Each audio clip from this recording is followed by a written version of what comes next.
सर्वदा सरस्वती नमस्तुभ्यं वरदे कामरूपिणी विद्यारंभं करिष्यामि सिद्धिर्भवतु मे सदा गुरुर्ब्रह्मा गुरुर्विष्णु गुरुर्देवो महेश्वरा गुरुः साक्षात् परब्रह्म तस्मै श्री गुरवे नमः।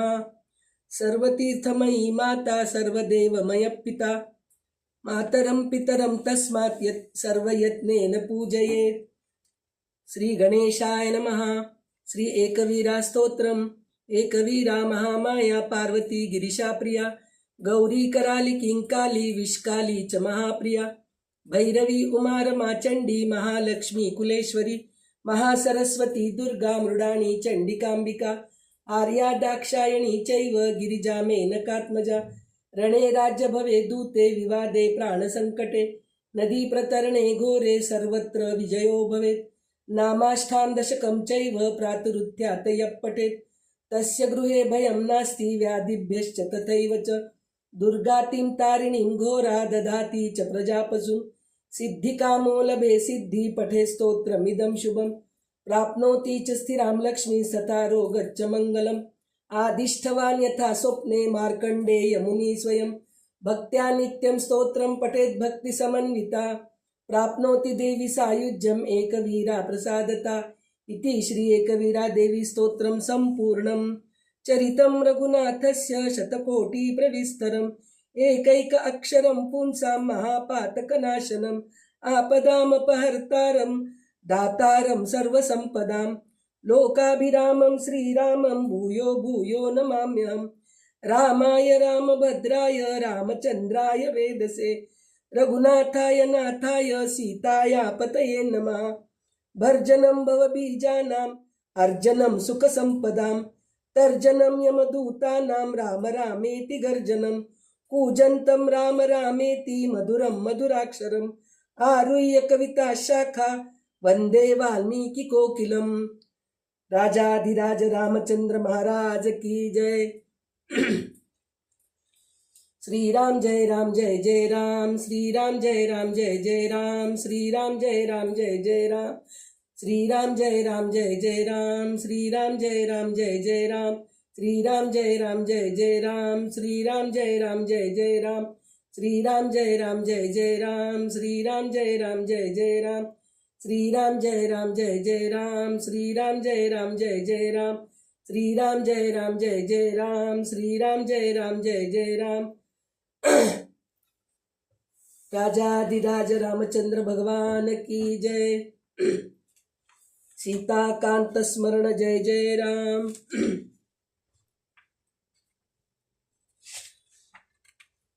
तर आपण रामायण सुरू करून 4 दिवस झाले, 4था दिवस आहे आज। तर आतापर्यंत आपण भगीरथ राजांचं कथा ऐकलो आणि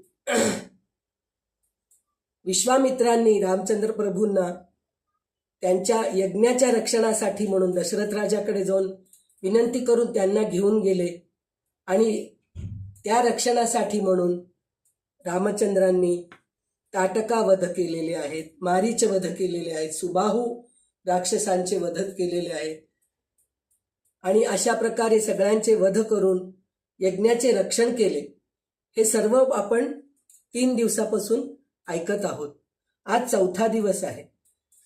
तर काल आपण कार्तिकेय स्वामी यांचा जन्म कसा झाला याचा आपण थोडासा आढावा घेतलो होतो आणि त्यात आपल्या ग्रुपमधले रश्मिताईंनी प्रश्न विचारले होते की कार्तिकेय स्वामींचं दर्शन बायका का घेऊ नये।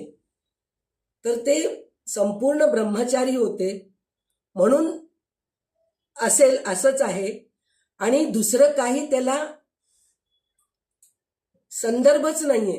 कारण मी काल स्कंदपुराण हे माझ्याजवळ आहे तर त्यामध्ये मी वाचले, कारण स्कंदपुराण पूर्ण कार्तिकेय स्वामींबद्दलच आहे। तर त्यात एक ठिकाणी सुद्धा असं लिहिलेलं नाहीये की स्त्रियांनी दर्शन घेऊ नये म्हणून सांगितलेलं आहे। आणि मला असं वाटतं की शबरीमळे ह्या स्थानी कार्तिकेय स्वामींचं अय्यप्पा म्हणून खूप मोठं इथं मंदिर आहे.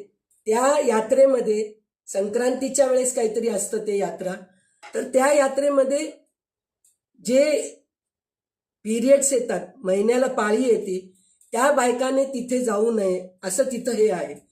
तर ते मला असं वाटतं की त्याचं कारण असं असेल की स्त्रियांना एकदा मासिक पाळी सुरू झाल्यानंतर शारीरिक त्रास व्हायला सुरुवात होते. मग नंतर त्यांना गरोदरपण, बाळंतपण ह्या सगळ्या गोष्टी सहन करावं लागतात.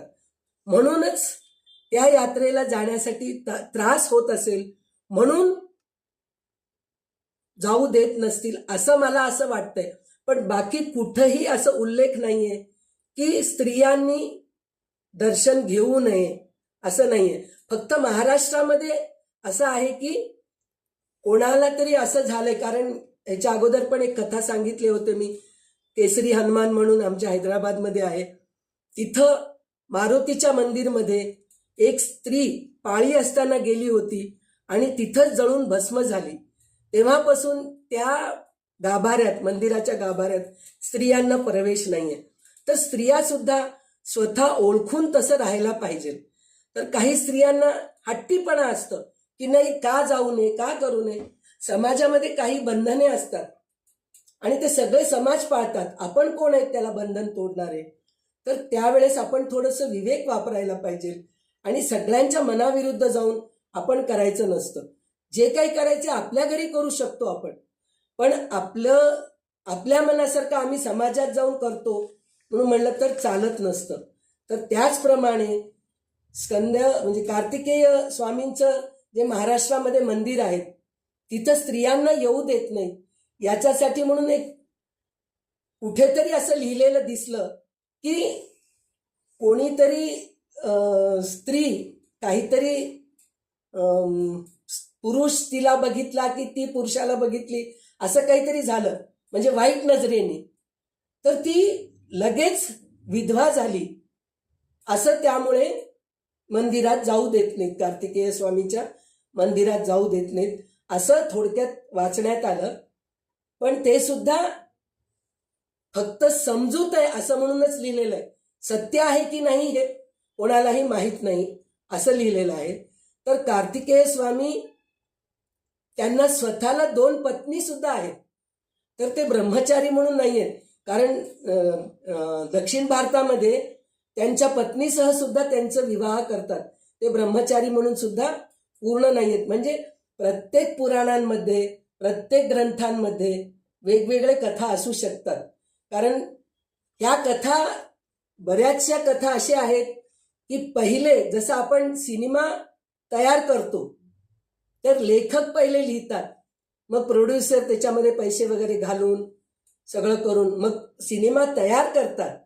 सगळे ॲक्टर्स वगैरे घेऊन सिनेमा तयार करतात, मग ते सिनेमा आपल्यापर्यंत पोचतं. त्याचप्रमाणे काही ग्रंथ असे आहेत, काही कथा असे आहेत पहिले लिहिलेले आहेत, नंतर ते घडलेले आहेत. तर त्याच्यामुळे काही काही समजुती इकडं तिकडं झालेल्या आहेत. बाकीचं त्याच्यात काही मुख्य असं कारण नाहीये की स्त्रियांनी दर्शन घेऊ नये असं काही नाहीये. तर त्याप्रमाणे काल आपण कार्तिकेय स्वामींच्या जन्मापर्यंत पोचलो होतो आपण. त्याच्यानंतर आता आपण सगर वंशाची कथा ऐकणार आहोत. आता सगर वंश म्हणजेच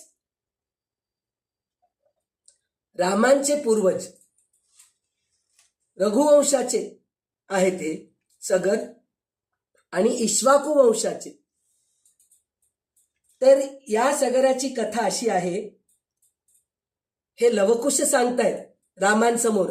आता आपल्याला 4 दिवस झाले, पण लवकुशांना दुसरा दिवसच आहे. लवकुश म्हणतायत काल आपण पूर्ण कार्तिकेयाच्या जन्मापर्यंत गेलो आणि आज आपण सगर राजाची म्हणजे रामचंद्र प्रभूंना स्वतः सांगतायत लवकुश की प्रभो, तुमच्या वंशातल्या सगर राजाची कथा आम्ही तुम्हाला सांगतो. तर रामचंद्र प्रभू खूप आनंदाने ऐकत असतात, कारण पहिल्या दिवसाची जी काव्यरूपी कथा त्यांनी ऐकले होते त्यांनी ते खूपच आनंदी झाले होते आणि त्यांना प्रत्येक वेळेस असं वाटत होतं की पुढे काय पुढे काय असं ते वाटत होतं. तर आज लवकुशांचा दुसरा दिवस आहे. तर लवकुश त्यांना कथा सांगायला सुरू केले. सगरवंश यांची कथा अशी आहे. त्यांचे राज्य संपन्न, सुखी आणि न्यायप्रिय होते. प्रजा त्यांच्यावर अत्यंत प्रेम करत होते आणि प्रजेवर सुद्धा सगर राजा तसाच प्रेम करत होता. पण त्यांच्या आयुष्यात एक दुःख होतं. त्यांना अपत्य नव्हतं. वंश चालवण्यासाठी म्हणून मूल नव्हते. त्याच्यासाठी म्हणून ते आपल्या मंत्रिमंडळासह विचार विमर्श करतात. आणि त्यांचे 2 पत्नी आहेत. केशिनी विदर्भ देशाची राजकन्या होती. अत्यंत सुशील आणि शांत स्वभावाची होती ती. आणि सुमती ही गरुडाची बहीण होती. तेजस्वी आणि सामर्थ्यवान होती ती. तर ह्या 2 पत्नी असून सुद्धा त्यांना अपत्य नव्हते. तर त्यावेळेस मंत्रिमंडळासह विचारविमर्श करून कठोर तपस्या करण्यासाठी म्हणून 2 पत्नींना घेऊन ते अरण्यात जातात आणि कठोर तपस्या करायला लागतात. आणि तिघही मनापासून तपस्या करतात. उगीच काहीतरी जप करायचं. आता आपण म्हणतो ना, श्रीराम जय राम जय जय राम, टीव्ही बघत श्रीराम जय राम जय जय राम करतो. पण त्यांची तपस्या इतकी कठोर होती की ब्रह्मदेवांना प्रसन्नच व्हावं लागलं. आणि त्यावेळेस ब्रह्मदेवांना नाही, भृगु ऋषी प्रकट झाले आणि त्यांना विचारले की तुमचे तपश्चर्या फळाला आले, खूप कठोर तपस्या केलात, तर तुम्हाला काय वर पाहिजे हे विचारा म्हणून म्हणतात. तर त्यावेळेस सगर राजा सांगतात की मला संतान पाहिजे म्हणून म्हणतात. तर त्यावेळेस ते म्हणतात तुला 2 राण्यांकडून संतान होतील, पण एक राणीला एकच मुलगा होईल आणि दुसऱ्या राणीला 60,000 मुलं होतील. आणि ज्या राणीला एक मुलगा होणार आहे तो असमंजस म्हणून त्याचं नाव राहील आणि तो तसाच राहील असं म्हणून ते सांगतात. तर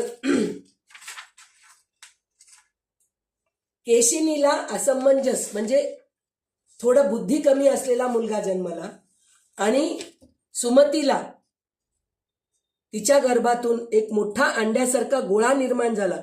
60,000 पुत्र होत आहेत म्हणून तर सांगितलेत, पण तिच्या पोटातून एकदम अंड्यासारखा गोळाच निघाला. तर त्यावेळेस सगर राजा एकदम आश्चर्यचकित होतात आणि ते फेकून द्यायला जातात की हे काहीतरी विचित्रच आहे.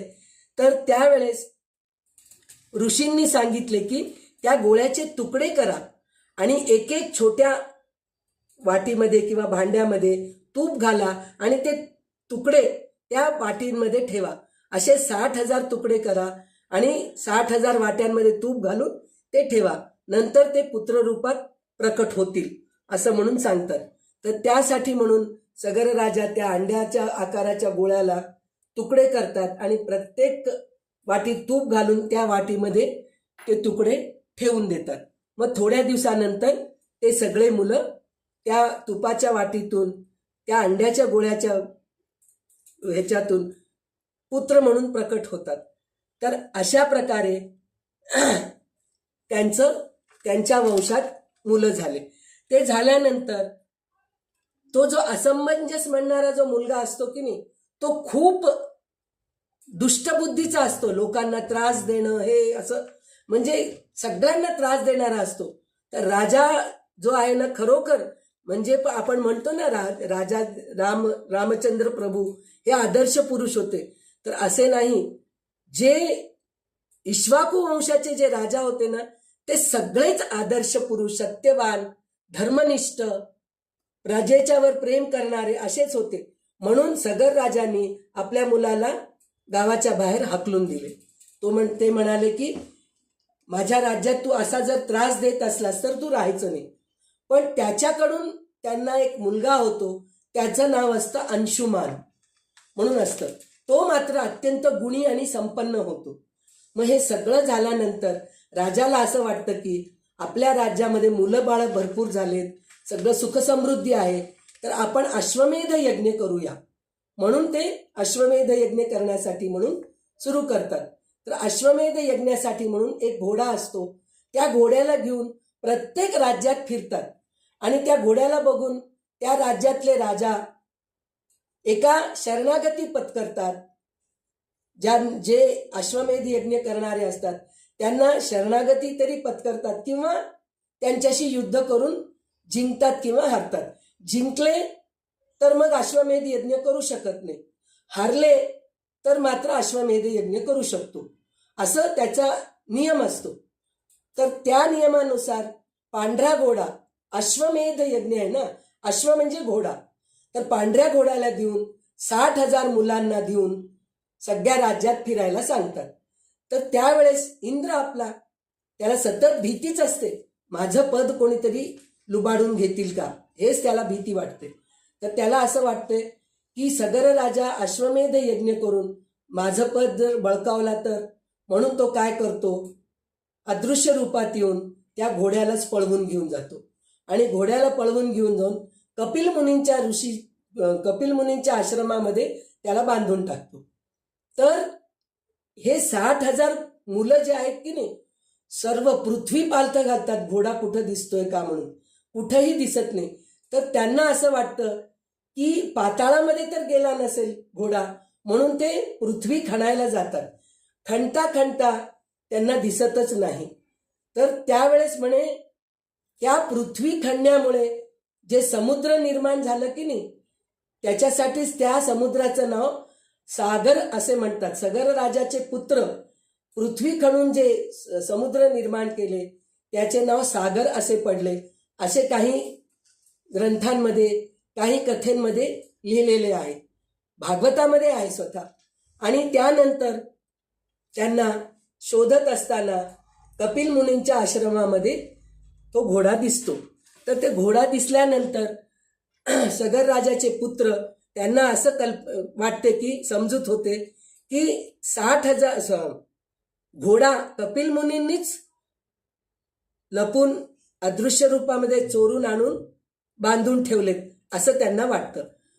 पण त्यामुळे ते त्या घोड्याला घेऊन जाण्यासाठी म्हणून 60,000 मुलं गडबड करत असतात. तर त्या सगळ्या आवाजांमध्ये कपिल मुनी तपश्चर्या करत असतात, त्यांच्या तपश्चर्येमध्ये भंग होतो. तर ते तपश्चर्या भंग झाल्यामुळे कपिल मुनी सगर राजांच्या मुलांना शाप देतात आणि म्हणतात की तुम्ही इथेच भस्म होऊन पडून जातात असं म्हणतात. तर कपिल मुनींच्या शापामुळे ते 60,000 पुत्र जे आहे की नाही भस्म होऊन पडतात. आणि ही बातमी सगर राजाला कळते. मग त्यांनी अंशुमान जो असतो की नाही, त्यांचा मुलाचा मुलगा म्हणजे त्यांचा नातू, त्याला समजावून सांगून कपिल मुनींच्या आश्रमामध्ये पाठवतात आणि म्हणतात की आपला घोडा घेऊन ये, जाऊन काय झालं तिथं म्हणून विचारून ये एकदा, म्हणून पाठवतात. तर त्यावेळेस अंशुमान कपिल मुनींच्या आश्रमामध्ये जाऊन बघतो तर सगळे आपले काका भस्म होऊन पडलेले आहेत. आणि कपिल मुनींना शरणागती जाऊन तो अंशुमान विचारतो की हे कारण काय, तर माझ्या तपश्चर्येमध्ये भंग केल्यामुळे तुमच्या काकांना मी शाप दिलो आणि सगळे भस्म होऊन पडले. तर त्यावेळेस अंशुमान प्रार्थना करतात की ह्याचं काहीतरी शापविमोचन करा. तर त्यावेळेस कपिल मुनी म्हणतात की तुमच्या काकांच्या भस्माला जर गंगेचं पाणी शिंपडलं किंवा त्यांच्यानी तर्पण केला, तुम्ही त्याचं स्पर्श झालं, तर तुमचे सगळे 60,000 काका परत जीवित होतील, त्यांना मुक्ती मिळेल असं म्हणून ते सांगतात. तर त्यावेळेस ते स्वतः येऊन सगर राजाला सांगतो. अंशुमान येऊन सांगतो. तर ते अंशुमान सांगतो. तर त्यावेळेस तपश्चर्या करून गंगेला पृथ्वीवर आणायचे असते. तर अंशुमान तपश्चर्या करतो पण त्याच्यानी काहीच होत नाही. त्यानंतर त्यांचा मुलगा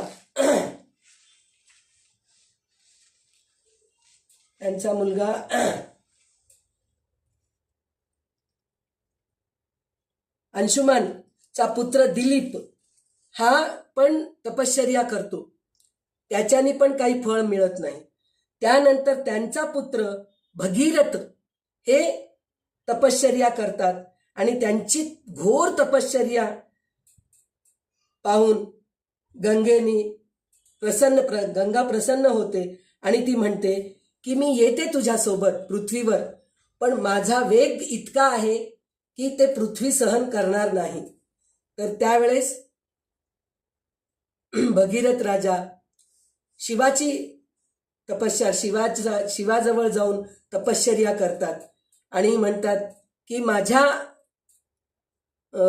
काकांचा उद्धार करण्यासाठी म्हणून गंगेला मी पृथ्वीवर येण्याची विनंती केलो, तर पृथ्वी येण्यासाठी तयार आहे, पण तिचा प्रवाह पृथ्वी सांभाळणार नाही, म्हणून तुम्ही तुमच्या जटेमध्ये जर तिला बांधलात आणि छोटीशी धार सोडलात तर ते होईल असं म्हणून शंकराला विनंती करतात आणि त्यांची प्रार्थना करून त्यांना प्रसन्न करून घेतात. आणि शंकर सुद्धा तयार होतात आणि गंगेला जटेमध्ये धारण करून बारीक धार सोडतात.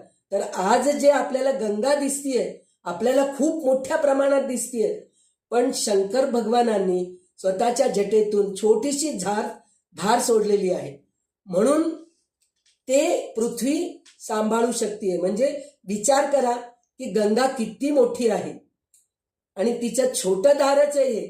जर खरोखर प्रत्यक्षात जर ती पृथ्वीवर आली असती तर आपण आत्ताच ह्या सगळ्या ह्याच्यानी 3/4 जे आहे ना आपण राहतोय विश्वामध्ये, त्या विश्वामध्ये 3/4 पाण्याचाच अंश आहे, 1/4 पृथ्वीचा आहे. जर खरोखरच जर गंगा पूर्ण आली असती तर पृथ्वी राहिलीच नसती असं आहे. म्हणजे तर त्याप्रमाणे गंगा येते आणि भगीरथ राजाच्या मागे मागे येते आणि त्या 60,000 त्याच्या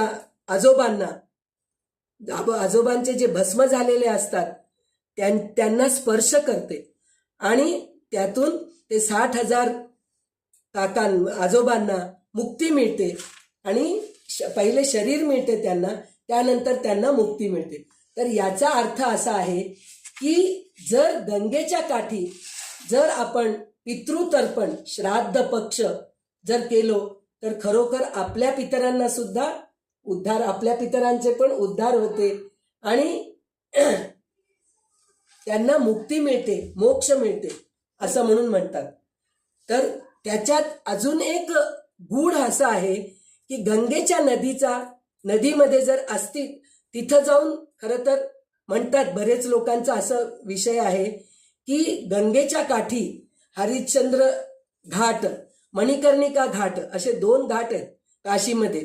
जर त्या घाटावरते जर मृत्यू झाल्यानंतर तिथे दहन झाले तर मोक्ष नक्कीच आहे असं म्हणून म्हणतात. तर काही लोक त्यांना कळतं की आता मृत्यू जवळ आलेले, आजारी असतात, म्हातारे झालेले असतात, असे लोक तिकडं त्या काही आश्रम असे आहेत की त्यांना 3 महिने ठेवून घेतात, 3 महिने वाट बघतात, 3 की 6 महिने असं काहीतरी वाट बघतात. त्याच्यामध्ये म्हणजे मोफत पण आहे, ठेवून घेतात ते आणि त्यांचा अंत झाल्यानंतर त्यांची अंत्यक्रिया करतात किंवा त्यांच्या लोकांना कळवतात. असे तिकडं आश्रम सुद्धा आहेत. तर तसं जातात. पण तसं नाही झालं आपल्याला, आपण जाऊ शकत नाही. तर तसं नाही झालं तर कमीत कमी अस्थि विसर्जन तरी गंगेमध्ये करावं. तर अस्थि विसर्जन सुद्धा आपण नाही करू शकलो गंगेमध्ये तर कधी काळी आपण जर गंगेला गेलो तर तिथे त्या गंगेच्या पाण्याने आपण पितृतर्पण सोडायला पाहिजे. आणि गया हे जे स्थान आहे, गंगेचं स्थान आहे, तिथे जर श्राद्ध केले तर पितृंना मोक्ष मिळते असं म्हणतात. आणि त्या गंगेचं वैशिष्ट्य असं आहे त्या गंगेमध्ये जर अस्थि विसर्जन केले तर त्या गंगेच्या पाण्यामध्ये ते वितळून जातात. कारण अस्थि जे आहे की नाही जाळलं तरी जळत नाही बरं का, पृथ्वीमध्ये असलं तरी ते जसेच्या तसेच राहतात. म्हणजे अस्थि इतकं घट्ट असतं. पण गंगेच्या नदीमध्ये ते वैशिष्ट्य आहे की त्याच्यामध्ये जर अस्थि विसर्जन केले तर ते वितळून जातात. तर काही विज्ञाननिष्ठ असलेले लोक असं म्हणतात की त्या पाण्यामध्ये काहीतरी केमिकल्स आहेत. हे सगळं वेगवेगळ्या पुस्तकातून वाचायला मिळाले हे मी सांगितलेले, ही माझ्या मनातून सांगत नाहीये. तर काही त्याच्यामध्ये काही विशिष्ट केमिकल्स आहेत, रसायन पदार्थ आहेत, त्याच्यामुळे ते वितळून जातं असं म्हणतात. आणि त्याचा आपल्याला अनुभव कसा येतो म्हणजे बाकी सगळ्या पाण्यांमध्ये किडे होतात पहा, पण गंगेचं पाणी आपण जर घरामध्ये आणून ठेवलं तर ते कधी सुद्धा आटत नाही आणि त्यात किडे होत नाही. तेच त्या गंगेच्या पाण्यामध्ये वैशिष्ट्य आहे. आणि अजून एक ठिकाणी असं वाचण्यात आलेलं आहे की गंगाचा प्रवाह इतका आहे, जोराचा आहे, हे आम्ही प्रत्यक्ष गंगोत्री, यमुनोत्री आणि मंदाकिनी नदी आणि केदारेश्वरला जाताना जे वाटेत नदी येतात ना, त्यांचा प्रवाह बघितलो. खरोखर खूप जोराचा असतो तो प्रवाह. तर त्या प्रवाहामध्ये ते अस्थी घर्षण होऊन वितळून जातात असं सुद्धा आहे. म्हणूनच गंगेच्या पाण्यामध्ये अस्थि विसर्जन करावं असं म्हणून सांगितलेलं आहे. आणि पितृतर्पणाचं पण वैशिष्ट्य असं आहे की जर आपण पितृतर्पण केलो नाही तर पितरांना मुक्ती मिळत नाही. हो, आज पितर होते म्हणूनच आज आपण आहोत. आणि आपण प्रत्येक वेळेस मी एकच गोष्ट सांगते की आपण आपल्या पतीचे म्हणजे नवऱ्याच्या आईवडिलांना किंमत जास्त देत नाही. आपल्या आईवडिलांपेक्षा तितकं जास्त त्यांच्याबद्दल आपण म्हणजे आदर व्यक्त करत नाहीत. असं फार क्वचित आहे बरं का. त्यातलं त्यात आपल्या ग्रुपचे तर तसे नाहीच आहेत, सगळेजणी सगळ्यांचा आदर करणारे आहेत. पण काही ठिकाणी असं बघण्यात येतं की स्वतःचे आई वडील चांगले आहेत आणि सासू सासरे आदर करण्याच्या लायकीचे नाहीत, असं विचार त्यांच्या डोक्यात असतं. पण याचा अर्थ असा आहे की जर पितरच नसले असते तर आपल्याला म्हणजे जर सासू सासरेच नसले असते तर आपल्याला पती मिळाला असता का? नाही मिळाला असता. म्हणून सासू सासऱ्यांचा आदर करणं हे खूप महत्वाचं आहे. तर याच्यामध्ये पितरांचं श्राद्ध करायचं, तर्पण सोडायचं म्हणून सगळे लोक गयेला जातात. आणि त्या गयेचं पण एक कथा आहे. आपल्याला रामायणामध्ये हे लिहिलेलं नाहीये, पण जेव्हा आपण रामायण ऐकतो तर त्यावेळेस आपल्याला काही काही बोध घ्यायचे आहेत. त्या बोधांमध्ये ही कथा पण येते, म्हणून आपण त्या बोधकथा ऐकणार आहोत. तर हे गयामध्ये जर श्राद्ध केलं तर पितरांना मोक्ष मिळते, मुक्ती मिळते म्हणून सांगतात. तर त्याची एक कथा अशी आहे की गयासूर नावाचा एक राक्षस योनीमध्ये जन्मलेला एक, खरं तर तो राक्षस योनीमध्ये जन्मला पण तो धर्मनिष्ठ होता. तो सतत भगवंताची पूजा करणे, तपस्या करणे असा तो होता. तर एकदा तो तपस्या करतो आणि तपस्या करून भगवंतांना प्रसन्न करून घेतो. आणि भगवंत त्याला विचारतात की तुला काय वर पाहिजे? तर तो स्वतःसाठी काही विचारत नाही बरं का. तो म्हणतो माझ्या स्पर्शाने किंवा माझ्या नावाने गयासूर आहे की नाही, तर माझ्या नावाने जे माझे नाव जे उच्चार करतात त्यांना मोक्ष मिळायला पाहिजे असं म्हणून ते म्हणतात. म्हणलं तर तथास्तु म्हणतात भगवंत. आणि तेव्हापासून विश्वामध्ये पृथ्वीवरते सगळेजणी गयासुराचं नाव घेतलं की त्यांना मोक्ष मिळते असं प्रचिती होऊन जाते. तर त्यावेळेस साधू ऋषी मुनी यांना सगळ्यांना एक प्रकारची भीती उत्पन्न होते. ते म्हणतात जर खरोखर गयासुराचं नाव घेऊन जर मुक्ती मोक्ष मिळाले तर मग आम्हाला काही किंमतच उरलं नाही. म्हणजे काय, आमचे यज्ञ याग हे काहीच होणार नाही. पूजा धर्म, आपण चांगलं कार्य केलं तर आपल्याला मुक्ती मिळते, दान धर्म केलं तर मुक्ती मिळते, हे आपल्याला सगळ्या ग्रंथांमध्ये होतं. तर आपण दान धर्म कोणाला करतो? सुरुवातीला तर आपण ब्राह्मणांना मुनींनाच दान धर्म करत होतो. आता आपण असं सुरू केलेले आहेत की अनाथ आश्रम मध्ये, त्यावेळेस अनाथ आश्रम वृद्धाश्रम नव्हते तेव्हा, म्हणून तिथं दान करायचं प्रथाच नव्हती. पण आता अनाथ आश्रम निर्माण झालेत, वृद्धाश्रम निर्माण झालेले आहे, तिथं आपण दान करतो. तर त्या ऋषी मुनींना भीती वाटून ते म्हणतात की गयासुराचीच प्रार्थना करतात, तू इतक्या चांगल्या स्वभावाचा आहेस, आम्हाला पृथ्वीवरते यज्ञ करायचे आहे, तर ते तुझ्या शरीरावरती आम्ही यज्ञ करावं असं विचार करतोय. तर तो गयासूर खूप धर्मनिष्ठ असतो आणि दयाळू असतो, खूप चांगला असतो, तो म्हणतो एक चांगल्या कार्यासाठी म्हणून माझं शरीर जर उपयोगी येत असेल तर मी नक्कीच माझं शरीर देतो असं म्हणून म्हणतात. मग त्या शरीरावर ते यज्ञ करायला सुरू करतात. तर त्यावेळेस त्या यज्ञाच्या अग्नीने गयासुराच्या शरीराला दाह होत असते, तर तो हलतो थोडासा, तर यज्ञामध्ये विघ्न येत असतं. तर त्यावेळेस सगळे ऋषीमुनी जाऊन विष्णूची प्रार्थना करतात आणि म्हणतात की हे त्यांच्या हल्ल्यामुळे, गयासुराच्या हल्ल्यामुळे यज्ञामध्ये विघ्न येतोय, तर त्यासाठी म्हणून तुम्ही काहीतरी करा.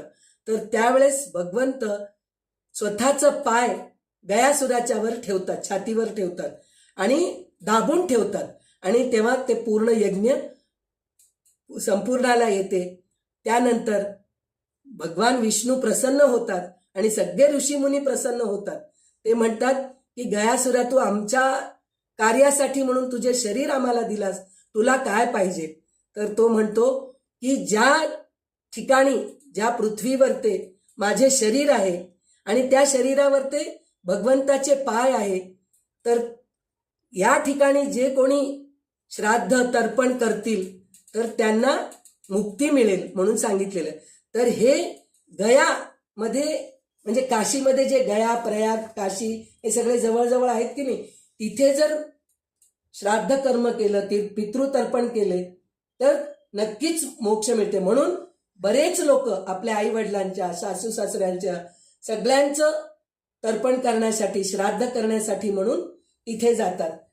तर त्यावेळेस ह्याच्यामध्ये अजून एक कथा आहे, बोधकथा आहे की सीता, राम लक्ष्मण सीता हे तिघेही वनवासामध्ये असताना त्यांना दशरथ राजाच्या निधनाची वार्ता कळते. तर त्यावेळेस दशरथ राजाला तर्पण सोडण्यासाठी म्हणून राम लक्ष्मण काही कारणानिमित्ताने अरण्यामध्ये गेलेले, समिधा गोळा करण्यासाठी, समजा स्वयंपाक करण्यासाठी, लाकडं गोळा करण्यासाठी किंवा फुलं तोडण्यासाठी म्हणून गेले असतील. तर त्यावेळेस त्यांना माहीत नसतं, पहिले सीतेलाच कळतं. तर सीता म्हणते ह्यावेळेस राम लक्ष्मण नाहीये, तर मी स्वतः हे करते, तर्पण सोडते. म्हणून गया इथे ती तर्पण सोडायसाठी म्हणून जाते, त्या पुण्यभूमीवर जाऊन तर्पण सोडते आणि त्याच्यासाठी म्हणून साक्ष ठेवते.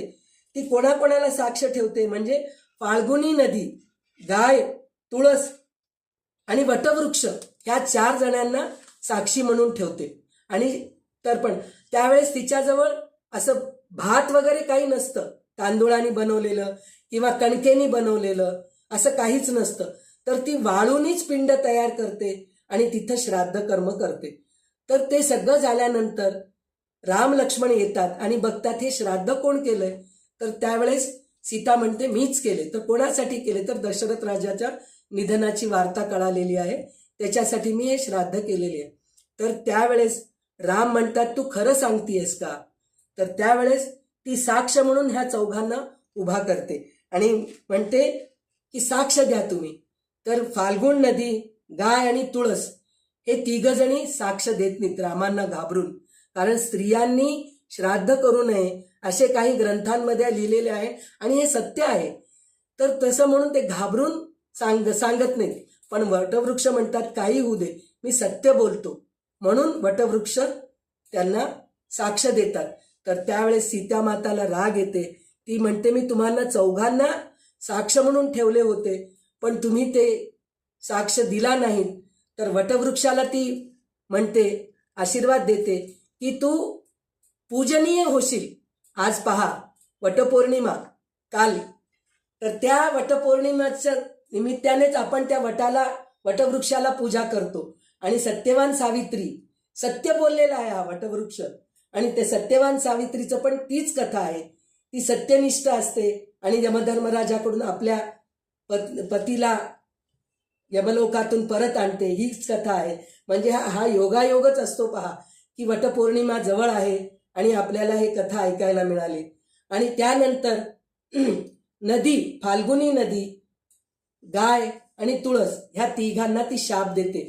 फाल्गुनी नदीला म्हणते तू वाहतेस पण तू कोणाला दिसणार नाहीस, तू वाळूच्या खालून वाहतेस. तर खरोखरच आपण वाळू त्या फाल्गुनी नदीकडे, गयामध्ये जर गेल्यानंतर त्या फाल्गुनी नदीकडे जर गेलो आपण, तर पाय ठेवल्यानंतर आपल्याला पाणी लागते, प्रत्यक्षात पाणी दिसत नाही. आता तर पाणी सुद्धा लागत नाही, कारण पूर्ण दुष्काळच पडत आहे. कारण पोल्युशन्स वगैरे प्रदूषण असल्यामुळे नदीच्या पाण्याचं कमीच झालेलं आहे. तर असं ते फाल्गुनी नदी आहे. आणि गाय म्हणजे काय, गाईला असं शाप देते, तू तुझ्या तोंडाने सगळं विष्ठा खाशील आणि तुझ्या शेपटीची पूजा होईल, तुझ्या डोक्याची किंवा तुझ्या तोंडाची पूजा होणार नाही, तुझ्या शेपटीची पूजा होईल, असा शाप देते. आणि तुळशीला म्हणते की तू कुठेही अपवित्र जागेत सुद्धा तू वाढशील, तुला असं एकाच ठिकाणी म्हणजे कुठेही तू उगवशील, असं तुला हे आहे. म्हणून ह्या तिघांना ती शाप देते.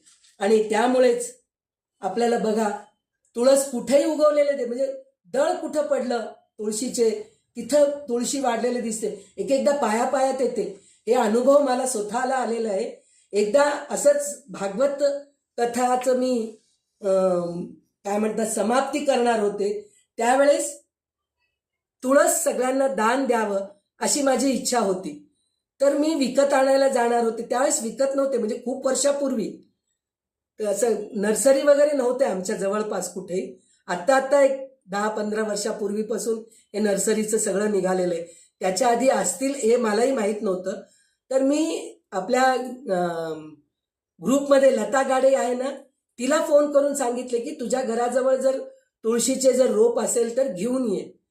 तर ती बरं म्हणली, पण ते योगायोगाने तिच्याकडे पण असं जास्त मिळत नव्हते. तर मी असंच काहीतरी बघत होते, तर आमच्या शेजारच्या घरांमध्ये कंपाऊंड वॉलच्या मध्ये छोटे छोटे छोटे छोटे तुळशीचे रोपं उगवलेले होते. तर मी म्हणले इतके तुळशीचे रोपं, म्हणून मला आश्चर्य वाटले. आणि मी त्या बाजूच्या आंटीला बोलावून विचारले की आंटी, हे इतकं तुळस आहे, तुम्हाला उपयोगी आहे का? तर ती म्हणाली, काय करू अम्मा, सगळं पायाच्या खाली येऊ लागले, पायदळी येऊ लागले मला, त्याचं काय करावं, तोडून फेकून द्यावं म्हणून मन होत नाही आणि पायाखाली तुडवावं म्हणूनही वाटत नाहीये, तेच मला कळत नाही काय करावं. तर मी त्यांना विचारले, मी घेऊ का तुमच्या सगळ्याकडचे तुळशीचे रोपं घेऊ का म्हणून म्हणत. तर ती आनंदाने तुळशीचे रोपं दिली. आणि मी बाहेरून लाल माती विकत आणून प्रत्येक कुंडीमध्ये माती घालून त्या तुळशीचं रोप लावून भगवंतांनी माझी अशी व्यवस्था केली. म्हणजे हे बघा, हे अनुभव जे आहे की नाही, म्हणजे तुळशी पायदळी येते, म्हणजे हे सीतेचा शाप आहे. तर अशा प्रकारे हे 3 ह्यांचं शाप मिळाल्यामुळे त्यांची अशी दशा झालेली आहे, हे आपल्याला कळून येतं. आणि ह्याच्यातून आपल्याला बोध काय घ्यायचं, म्हणजे स्त्रियांना सुद्धा श्राद्ध करायचा अधिकार आहे. पण श्राद्ध केव्हा करायचं असतो स्त्रियांनी, ज्या दाम्पत्याला पुत्र नसतात, फक्त मुलगीच असते, तिने आई वडिलांचं श्राद्ध करू शकते. आणि ज्या स्त्रीला मुलं नसतात ती आपल्या पतीचं श्राद्ध करू शकते, असं सांगितलेलं आहे. आणि धर्मशास्त्राचं आपधर्म म्हणून सांगितलेलं आहे, म्हणजे अत्यावश्यक परिस्थितीत नियम सैल होतात आणि स्त्रीला श्राद्ध करण्याची परवानगी मिळते, असं आपल्याला सांगितलं जातं. तर अशा प्रकारे पितृतर्पणाचं महत्त्व भगीरथ राजामुळेच आपल्याला कळालेलं आहे. कारण गंगेचं पाण्याचं स्पर्श झाल्याने ते 60,000 जे सगर राजाचे पुत्र होते ते परत जन्मले आणि त्यांना चांगली मुक्ती मिळाली.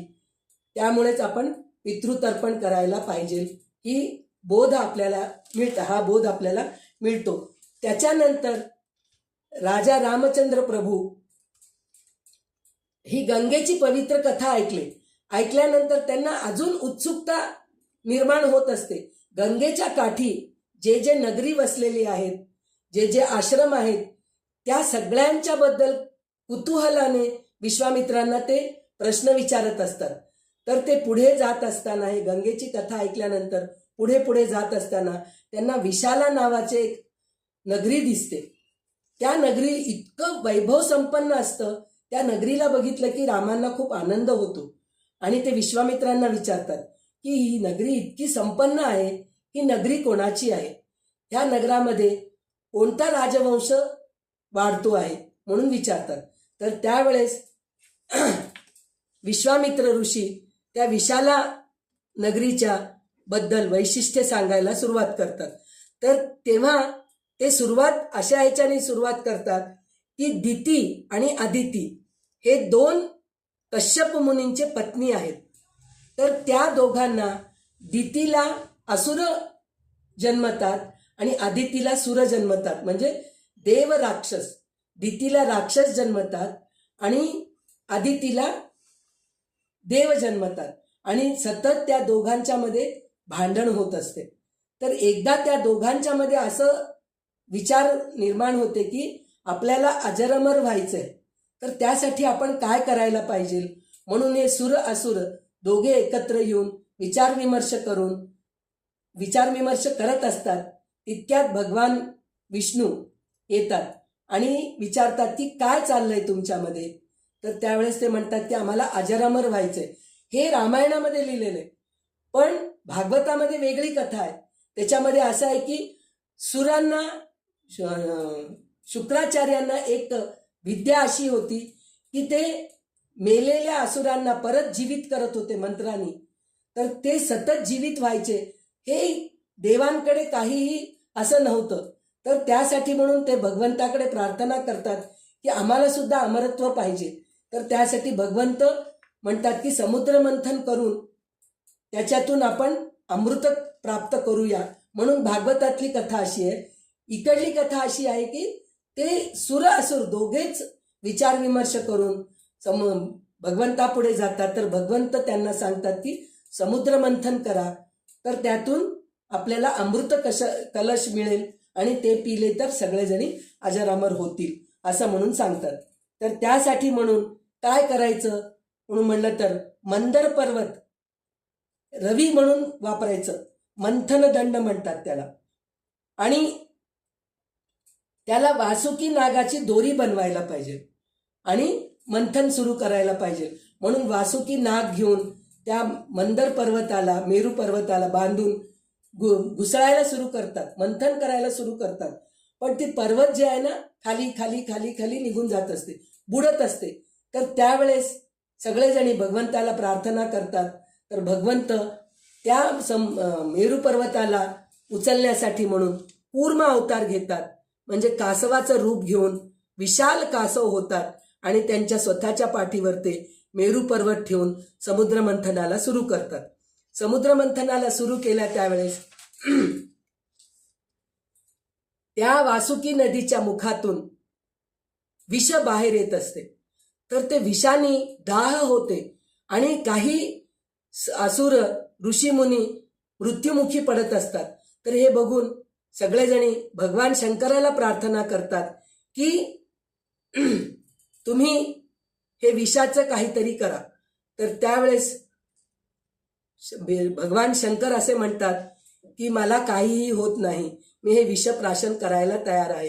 कारण रामनाम जप जे आहे की नाही सतत माझ्या मुखामध्ये असते, त्याच्यासाठी म्हणून मी विष हलाहल प्राशन करायसाठी तयार आहे म्हणून सांगतात. तर रामनामाचा महत्व म्हणून या रामनामाच्या महत्वावर ते एक भजन खूप सुंदर आहे. तर ते उषा प्रस्तुत करेल. खरं तर भगीरथ राजाच्या गंगा अवतरल्यावर सुद्धा एक भजन आहे. ते दोन्ही भजन आता विजू आणखीन उषा हे दोघे म्हणतील. तर विजू पहिले तू भगीरथ राजाचे जय गंगे भागीरथी हे भजन म्हण, नंतर मग प्रेम मुदिते मन से कहो हे उषा म्हणेल. तर विजू आहेस का? हो हो आहे. हा म्हण.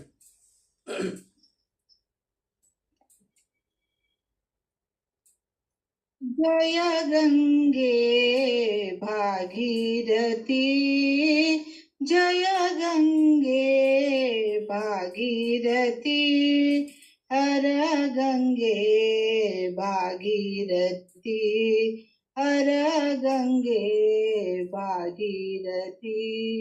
चिदानंद शिव सुंदरतेची, चिदानंद शिव सुंदरतेची, पावनतेची तू मूर्ती, पावनतेची तू मूर्ती, जय गंगे भागीरथी, जय गंगे भागीरथी, जगदाधारा तव जलधारा, जगदाधारा तव जलधारा, अमृत मधुरा कांतिमती, अमृत मधुरा कांतिमती, शंकर शंकर जय शिव शंकर, शंकर शंकर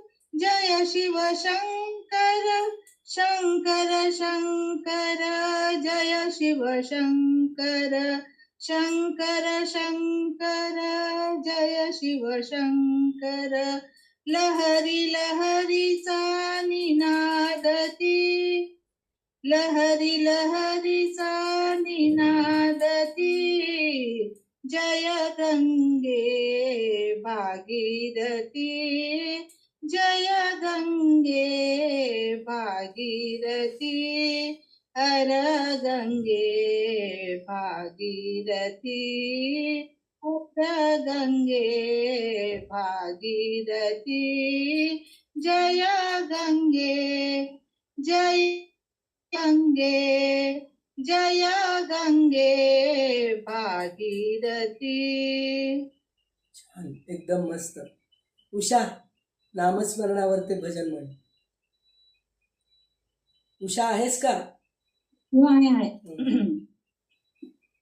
प्रेम मुदित मन से कहो, राम राम राम, श्री राम राम राम.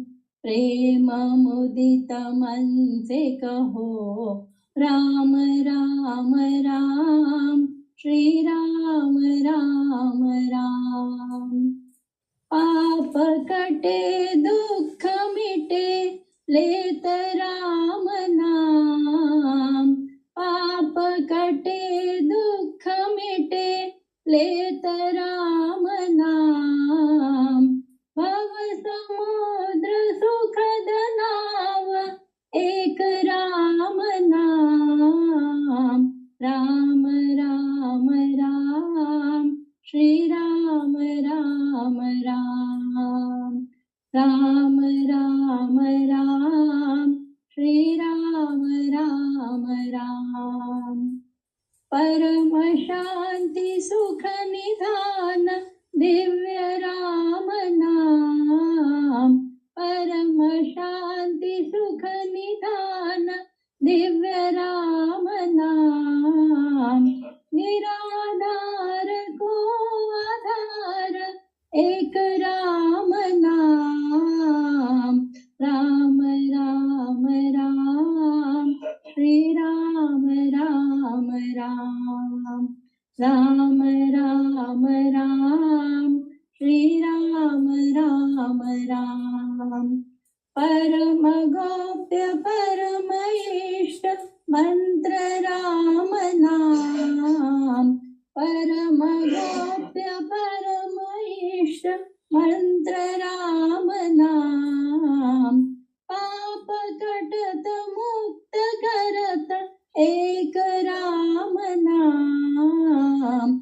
राम राम राम, श्री राम राम राम. राम राम राम, श्री राम राम राम. महादेव सतत जपत, नित्य राम नाम.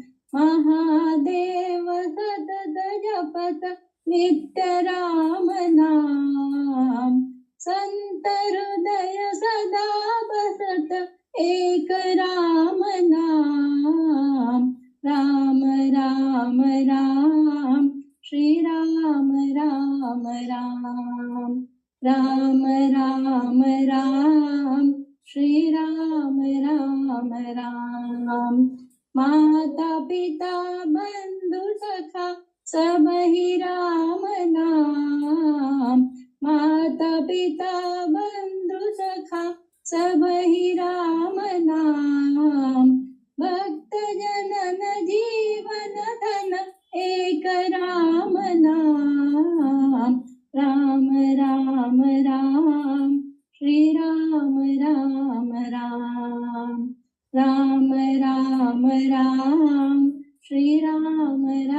राम राम राम राम राम श्रीराम राम राम जय श्रीराम. जय श्रीराम. तर अशा प्रकारे महादेव स्वतःच रामनामाचा जप करतात. तर आपण जर जप केलं तर किती पुण्य लाभतं हे ह्याच्यावरूनच कळतं. किती सुंदर अर्थ आहे त्या गाण्याचा. दोन्ही गाण्यांचा अर्थ सुंदर आहे आणि बरोबर आपल्याला ते योग्य वेळी सापडलेलं आहे. तर खरोखरच आपण खूप भाग्यवान आहोत. इतके सुंदर भजन म्हणणारे आपल्या ग्रुपमध्ये आहेत. तर त्यांचा मी खूप आभार मानते. आणि अशा प्रकारे समुद्र मंथनाच्या वेळेस विष हालाहल जेव्हा बाहेर आले त्यावेळेस भगवान शंकरांनी ते विष प्राशन केले. तर त्यांच्या कंठामध्ये सतत रामनाम जप चालू असतो. म्हणजे आपल्यासारखं नाही श्रीराम जय राम जय जय राम श्रीराम जय राम जय जय राम माळ फिरत राहते, मुखाने म्हणत राहतो, पण डोक्यामध्ये विचार दुसरे असतात. पण शंकराच्या कंठामध्ये सतत रामनाम जप असल्यामुळे त्या कंठाच्या खाली विष जात नाही, विष तिथंच राहतं. म्हणून ते विष कंठामध्ये असल्यामुळे त्या भगवान शंकरांना नीलकंठ नाम असे प्राप्त झाले नाव. तर अशा प्रकारे ते विष प्राशन केल्यानंतर परत समुद्रमंथन सुरू झाले. समुद्रमंथनामध्ये 14 रत्न निघाले. तर कोणते कोणते 14 रत्न निघाले म्हणजे एक आहे लक्ष्मी देवी सगळ्यात पहिले. आता याची कथा आपण भागवतामध्ये बरेच वेळा ऐकलो. याच्यामध्ये एवढंच सांगितलेलं मी तेवढंच सांगणार आहे. तर लक्ष्मी देवी समृद्धीची देवी आहे. कौस्तुभमणी ते भगवान विष्णूंनी धारण केले, ते एक दिव्य रत्न आहे. पारिजातक वृक्ष हे स्वर्गीय सुगंधी वृक्ष आहे. आणि कामधेनू ही सर्व इच्छा पूर्ण करणारी गाय आहे. ते वशिष्ठ ऋषींकडे गेले मुख्य म्हणजे. त्यानंतर उच्चैश्रवा घोडा, हा घोडा बलिराजाला दिले.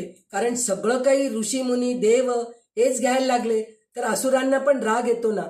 म्हणून मग बलिराजाला उच्चैश्रवा घोडा दिले. त्यानंतर ऐरावत हत्ती, पांढऱ्या रंगाची हत्ती, ते इंद्राला दिले. त्यानंतर वारुणी देवी, मदिरेची देवी, त्या असुरांना दिले. त्यानंतर अप्सरा, हे तर स्वर्गीय नर्तिकाच आहेत. चंद्र भगवान शिवांनी धारण केले. कारण विष पिल्यानंतर त्याचं शमन व्हायला पाहिजे ना त्या दाहाचा.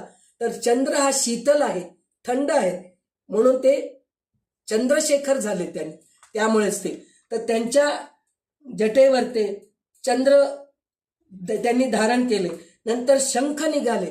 शंखाचं नाव पांचजन्य होते. ते दिव्य शंख भगवंतांनी घेतले. त्यानंतर धन्वंतरी हे जे आहेत की नाही वैद्य, भगवंतांचे वैद्य, त्यांनी स्वतःच्या हातात अमृत कलश घेऊन ते बाहेर आले. आणि त्याच्यानंतर शारंग धनुष्य, विविध अस्त्रे, हे जे सगळे काही आहेत की नाही ते सर्व भगवंतांनी घेतलेले आहेत. आणि हे हालाहल विष भगवान शंकरांनी घेतलेले आहे. पण हे अमृत कलश घेऊन जेव्हा धन्वंतरी आले तर तेव्हा सगळं समुद्रमंथन थांबून टाकून देवासुरांमध्ये युद्ध सुरू झाले, भांडायला सुरू केले.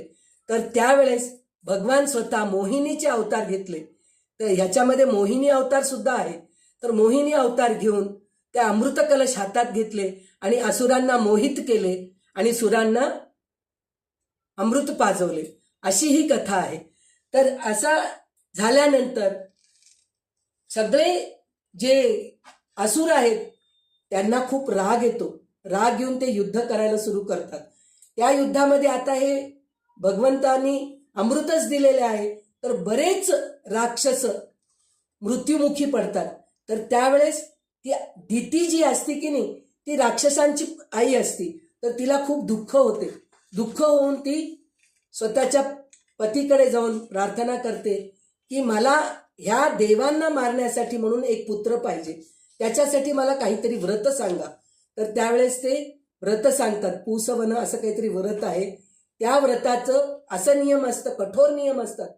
सकाळी उठून स्वच्छ व्हायला पाहिजे, भगवंताची पूजा करायला पाहिजे, स्वतःच फुलं तोडून आणायला पाहिजे, स्वतःच पूजेची तयारी. नाहीतर सगळं तयारी केल्यानंतर येऊन नुसतं घंटी मारून आरती केलं तर असं नाही. सगळी तयारी स्वतःच करायला पाहिजे. आपल्या घरामध्ये प्रत्येकाच्या घरामध्ये हे बघायला मिळतं. काही घरांमध्ये पुरुष पूजा करतात पण सगळे बिचारे बायका तयारी करून ठेवतात. त्याच्यामध्ये सुद्धा काहीतरी सांडणं लोटणं काहीतरी गडबड करतच असतात पुरुष. तर तसं नाही. ते सगळं म्हणजे काय सांगितलंय, फुलं तोडण्यापासून दुर्वा म्हणा किंवा बेलपत्र हे सगळं तोडायचं काम, गाईचं दूध काढून अभिषेक करण्यासाठी म्हणून दही विरजण टाकणं, हे सगळं काही स्वतःच करायला पाहिजे. आणि जेवायच्या आधी पण शुद्ध व्हायचं. जेवण झाल्यानंतर सुद्धा गुळण्या करून हातपाय धुवून शुद्धता करायला पाहिजे. असे बरेच नियम असतात. दुपारी झोपू नये, संध्याकाळच्या वेळेस वेणी घालू नये, असे बरेच नियम असतात त्या व्रतामध्ये. तर ते व्रत तू जर केलीस तर तुला देवांना मारण्यासाठी म्हणून पुत्र जन्मेल म्हणून कश्यप मुनी सांगतात. तरी ते म्हणतात तर हे चुकी तू करू नकोस. प्रत्येक वेळेस दिती चुकीच करत असते, कारण ती चंचल वृत्तीची असते. आदिती जी आहे ना ती स्थिर वृत्तीची असते. म्हणूनच तिच्याकडून देव निर्माण झाले, देवच पुत्र म्हणून जन्माला आले आणि दितीला सगळे राक्षस आले. तर म्हणून चंचल वृत्ती राहू नये. जर आपणच चंचल वृत्तीचे असलो तर आपले संतान सुद्धा अशाच प्रकारे असतात, असं आपल्याला अनुभव येतो. तर त्यामुळे दिती ते व्रत करायला सुरुवात करते. ती अनेक वर्ष ती व्रत करत असते. तर ते ही बातमी इंद्राला कळते आणि इंद्र म्हणतो की जर खरोखरच जर तिला पुत्र जन्मला आणि आमच्या सगळ्या देवांना जर मारला, कारण कश्यप मुनींच्या मुखातून तिला हे मिळालेलं आहे, वरदान मिळालेलं आहे, तर हे सत्य होण्याचं काही सत्य होईलच म्हणून त्याला कळतं. म्हणून तो काय करतो, तिच्या आश्रमामध्ये येऊन मी तुझी सेवा करतो, तू आमच्या चांगल्यासाठी म्हणून तू पुत्र जन्माला देत आहेस ना, तर तुझी सेवा करण्यासाठी म्हणून मी तुझ्या आश्रमामध्ये येतो. म्हणून तो इंद्र तिच्याकडे सेवा करण्यासाठी म्हणून राहतो. तर आणि तो खरं तर राहण्याचं कारण काय असतं, तर तिच्या तपश्चर्येमध्ये कधी भंग होतं आणि तिचं गर्भ कधी पडून जातं हे बघण्यासाठी म्हणूनच तो येतो. तर त्यावेळेस असंच तपश्चर्या करत असताना एकदा भरपूर काही धार्मिक कार्य ते आश्रमामध्ये चालू असताना ती दिती थकून जाते काम करून आणि जेवण झाल्यानंतर काय म्हणतात गुळण्या करायचं विसरून जाते आणि दुपारी झोपते आणि संध्याकाळी केस मोकळे सोडून वेणी घालते.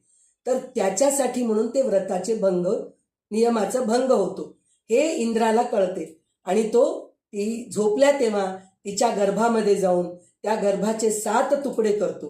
तर ते 7 तुकडे केल्यानंतर त्या 7 तुकड्यामधून रडण्याचा आवाज येतो. तर त्यावेळेस मारुद असं म्हणून तो म्हणतो, म्हणजे काय, रडू नका असं म्हणायचं असतं त्याला. तर त्यावेळेस ते परत रडतच असतात. तर परत त्यांना त्या 7 तुकड्यांचे 7 तुकडे करतो तो, म्हणजे एकूण 49, 7 49. तर 49 तुकडे करतो तरी ते रडत असतात. तर ते परत त्यांना तो म्हणतो मारुदह म्हणून म्हणलं तर त्यावेळेस ते रडणं थांबवतात. तर त्यावेळेस इंद्र स्वतः म्हणतात की तुम्ही देवांना मारणारे होणार नाहीत, पण देवांचे सहचारी होताल तुम्ही. मारुद म्हणजे मरुत गण म्हणून तुम्ही माझ्यासोबतच राहताल आणि मी तुमचा मोठा बंधू म्हणून राहीन असं म्हणून त्यांना ते वरदान देतात.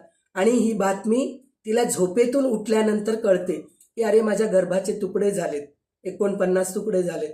तर ती रागामध्ये इंद्राला रागवती, शाप द्यायला जाती. इतक्यात कश्यप मुनी येतात आणि म्हणतात तो मुद्दा म्हणून केला नाही, तुझ्या व्रताचे भंग झाले, त्यामुळेच हे सगळं नियमानुसार झालेले आहे, तर तू त्याला काही तू शाप देऊ नकोस. तर त्यावेळेस ती शांत मनाने विचार करते की खरोखर आपण कोण देवांना मारणारे नाही, तर कमीत कमी माझ्या पुत्रांना देवाच्या ठिकाणी आश्रय मिळाले या गोष्टीचा तिला आनंद होतो. आणि त्या 49 मुलं जे आहेत की नाही ते मरुतगण म्हणून हे होतात. तर ही कथा सांगण्याची वेळ कशासाठी आली विश्वामित्रांना, म्हणजे जिथं हे सगळं कार्य घडलं समुद्रमंथन आणि काय म्हणतात त्याला, समुद्रमंथन म्हणण्यापेक्षा जे दितीने तपश्चर्या केली आणि हे 49 पुत्र जन्माला आले, ती जागा म्हणजेच विशाला ही नगरी आहे.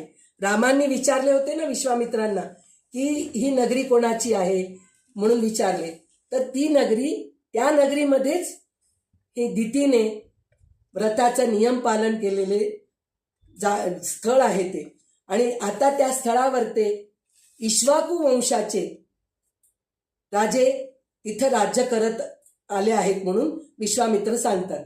तर त्या विशाला नगरीमध्ये अनेक इक्ष्वाकू वंशाचे राजे होऊन गेले.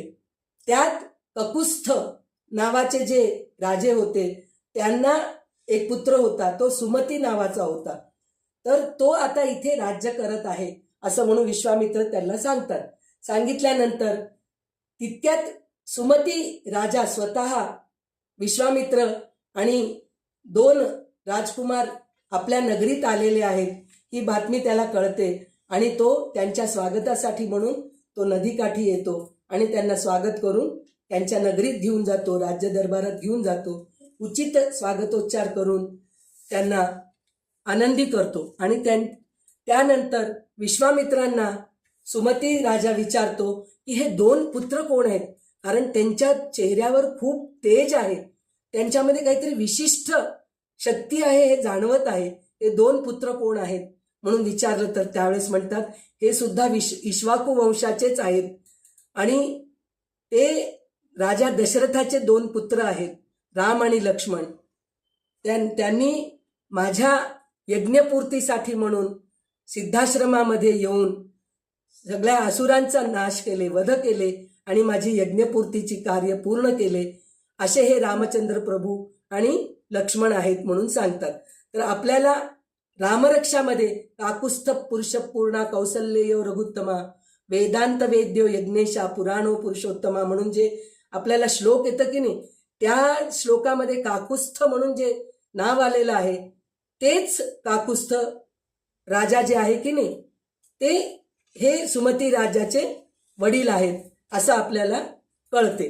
आणि त्यानंतर हे तिथेच राहतात. एक दिवस त्यांचं आदरातिथ्य स्वीकार करून 1 रात्र त्यांच्या नगरीत राहून दुसऱ्या दिवशी पहाटे उठून सकाळचे सगळे विधी पूर्ण करून ते मिथिला नगरीला प्रस्थान करतात. तर मिथिला नगरीला जात असताना विश्वामित्र रामांना सांगतात की मिथिला नगरी ही जनक राजाची आहे, मैथिली नरेश म्हणून सुद्धा म्हणतात जनक राजाला. आणि त्या जनकाला एक पुत्री आहे, तिचे नाव जानकी आणि मैथिली असे दोन्ही नाव आहेत. आणि त्याच्यामध्ये एक असे शिवधनुष्य आहे की ते आजपर्यंत त्याला कोणी हलवू शकले नाही, असं शिवधनुष्य आहे म्हणून ते सांगतात. सांगितल्यानंतर असंच बोलत बोलत असत पुढे जात असतात तर त्यांना रस्त्यामध्ये एक आश्रम दिसते. तर ते आश्रम दिसल्यानंतर त्या आश्रमाला बघितल्यावर श्रीरामांनी विचारतात की हे आश्रम कोणाचे आहे. ओसाड पडलेलं हे आश्रम, ह्या आश्रमामध्ये का ऋषीमुनी नाहीये तिथं, कारण काय आहे. पण आश्रम मात्र खूप पवित्र वाटतंय, पण ओसाड आहे, इथं कोणी माणूस दिसत नाहीये असं म्हणून ते विश्वामित्रांना विचारतात. तर त्यावेळेस विश्वामित्र म्हणतात हे गौतम मुनीचे आश्रम होते पहिले. तर त्या आश्रमामध्ये त्यांची पत्नी अहिल्या ही गौतम मुनीच्या सेवेसाठी तत्पर असायची. सतत त्यांना नदीतून पाणी आणून द्यायची, समिधा गोळा करून द्यायची, सगळ्या शिष्यांना स्वयंपाक करून वाढायची, त्यांच्या यज्ञामध्ये मदत करायची, हे सगळं काम ती करायची.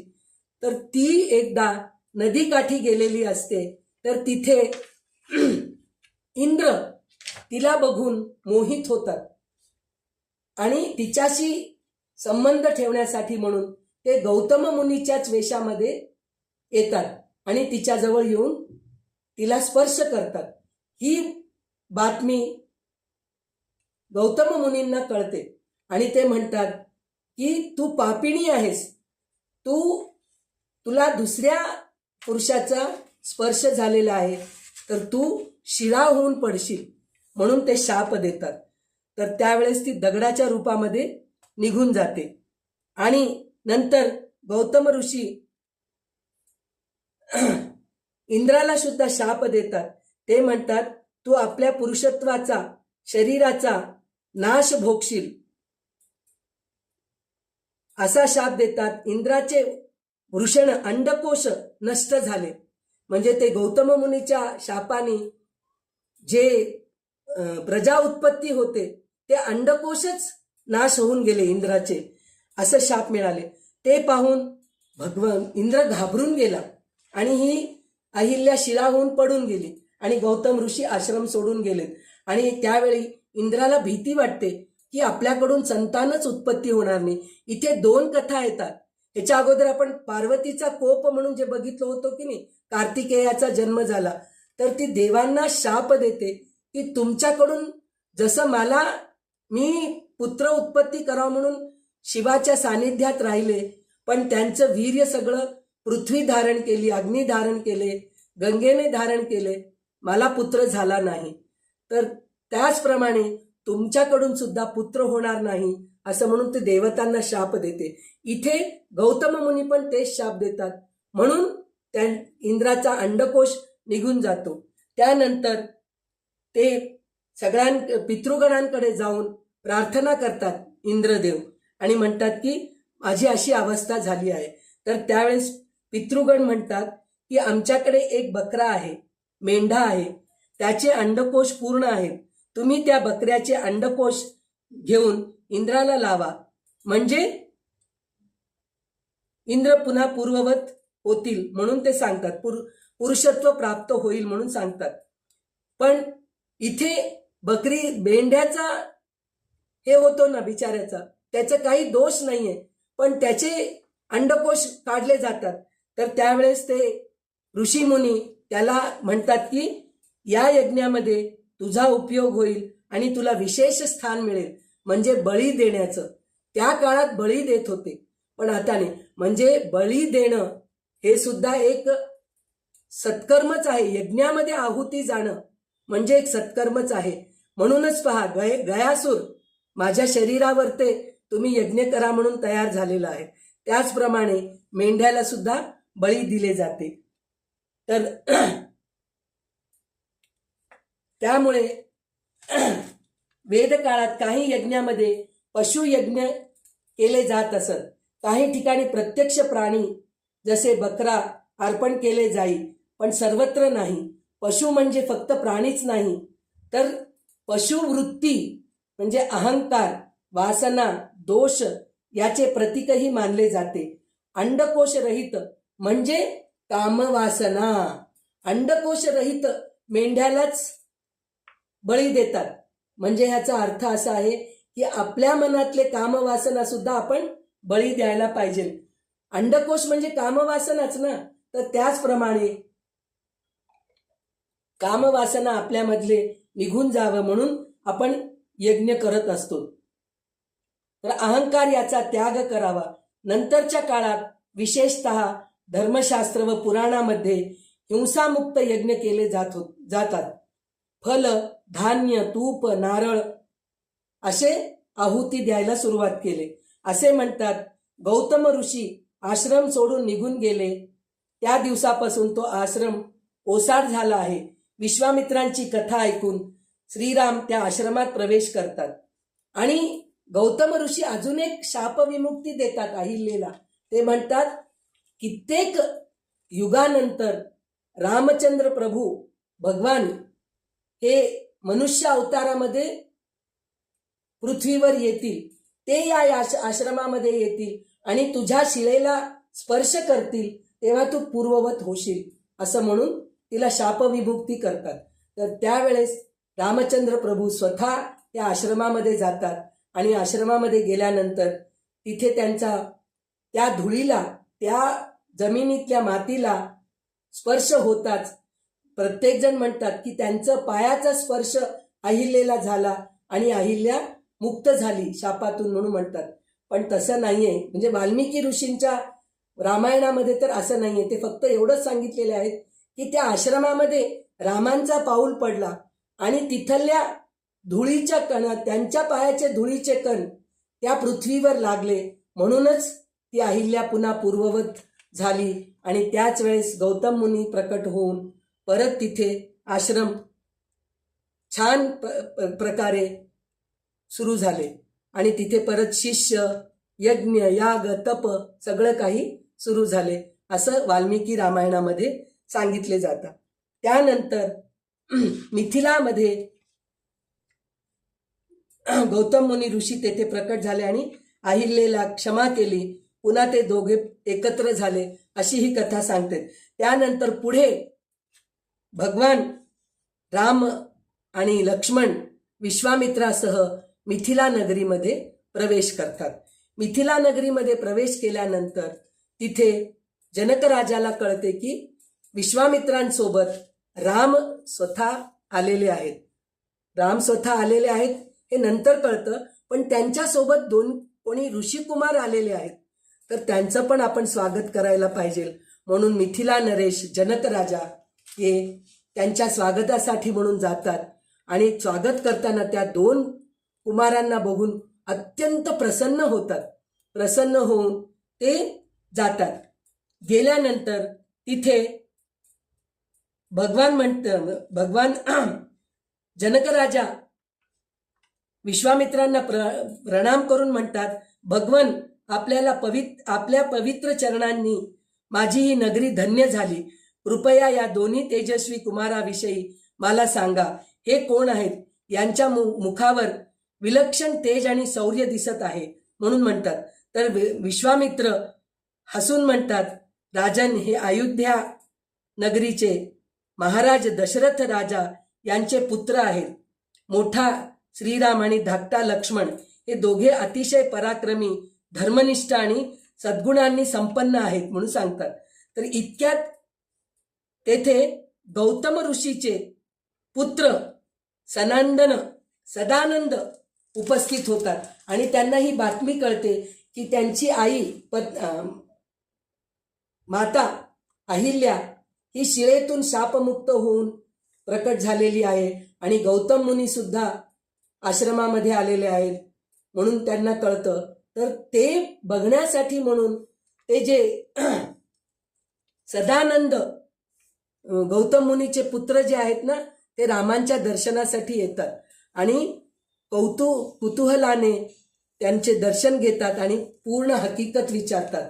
तर त्यावेळेस विश्वामित्रांनी परत सर्व काही हकीकत सांगतात की माझ्या यज्ञामध्ये बाधा करणारे असुरांचा नाश करण्यासाठी म्हणून मी दशरथ राजांना विनंती करून त्यांच्या 2 पुत्रांना घेऊन सिद्धाश्रमामध्ये येऊन असुरांचा वध करून रस्त्यावरून येत असताना हे गौतम मुनीचे आश्रम दिसले. तिथे रामांचा पाऊल पडताच त्या अहिल्याचा उद्धार झाला.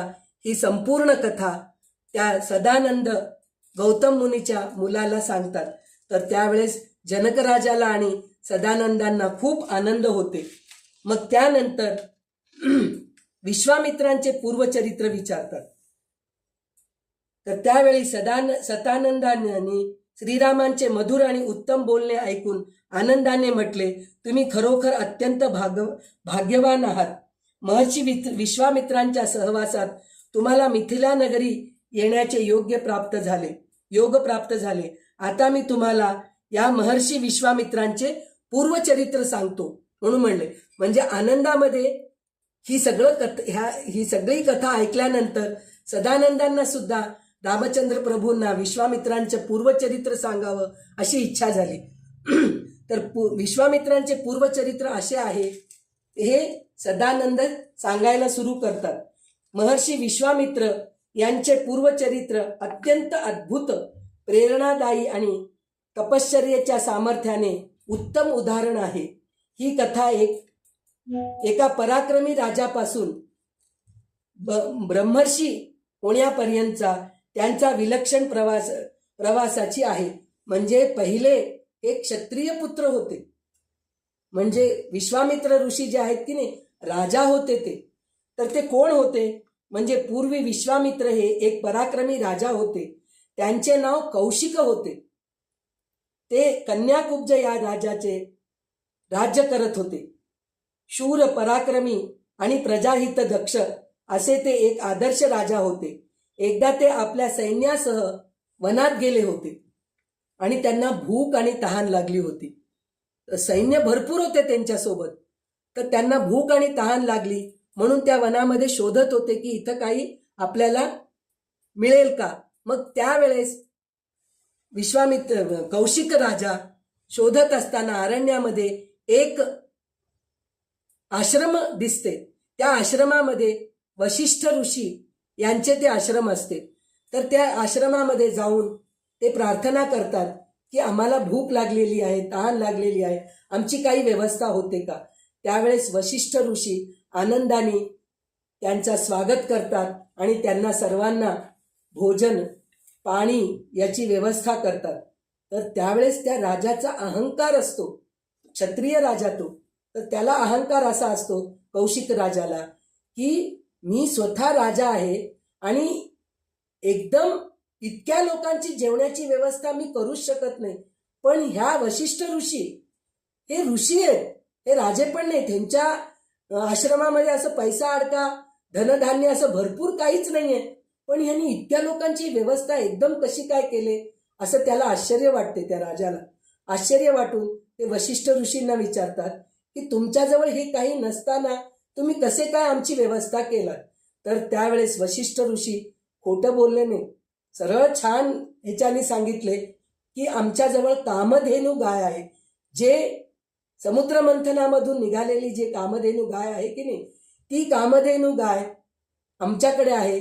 तिच्या कृपेनेच तुम्हाला सगळ्यांना हे भोजन प्रसाद आणि पाण्याची व्यवस्था झालेली आहे असं म्हणून ते सांगतात.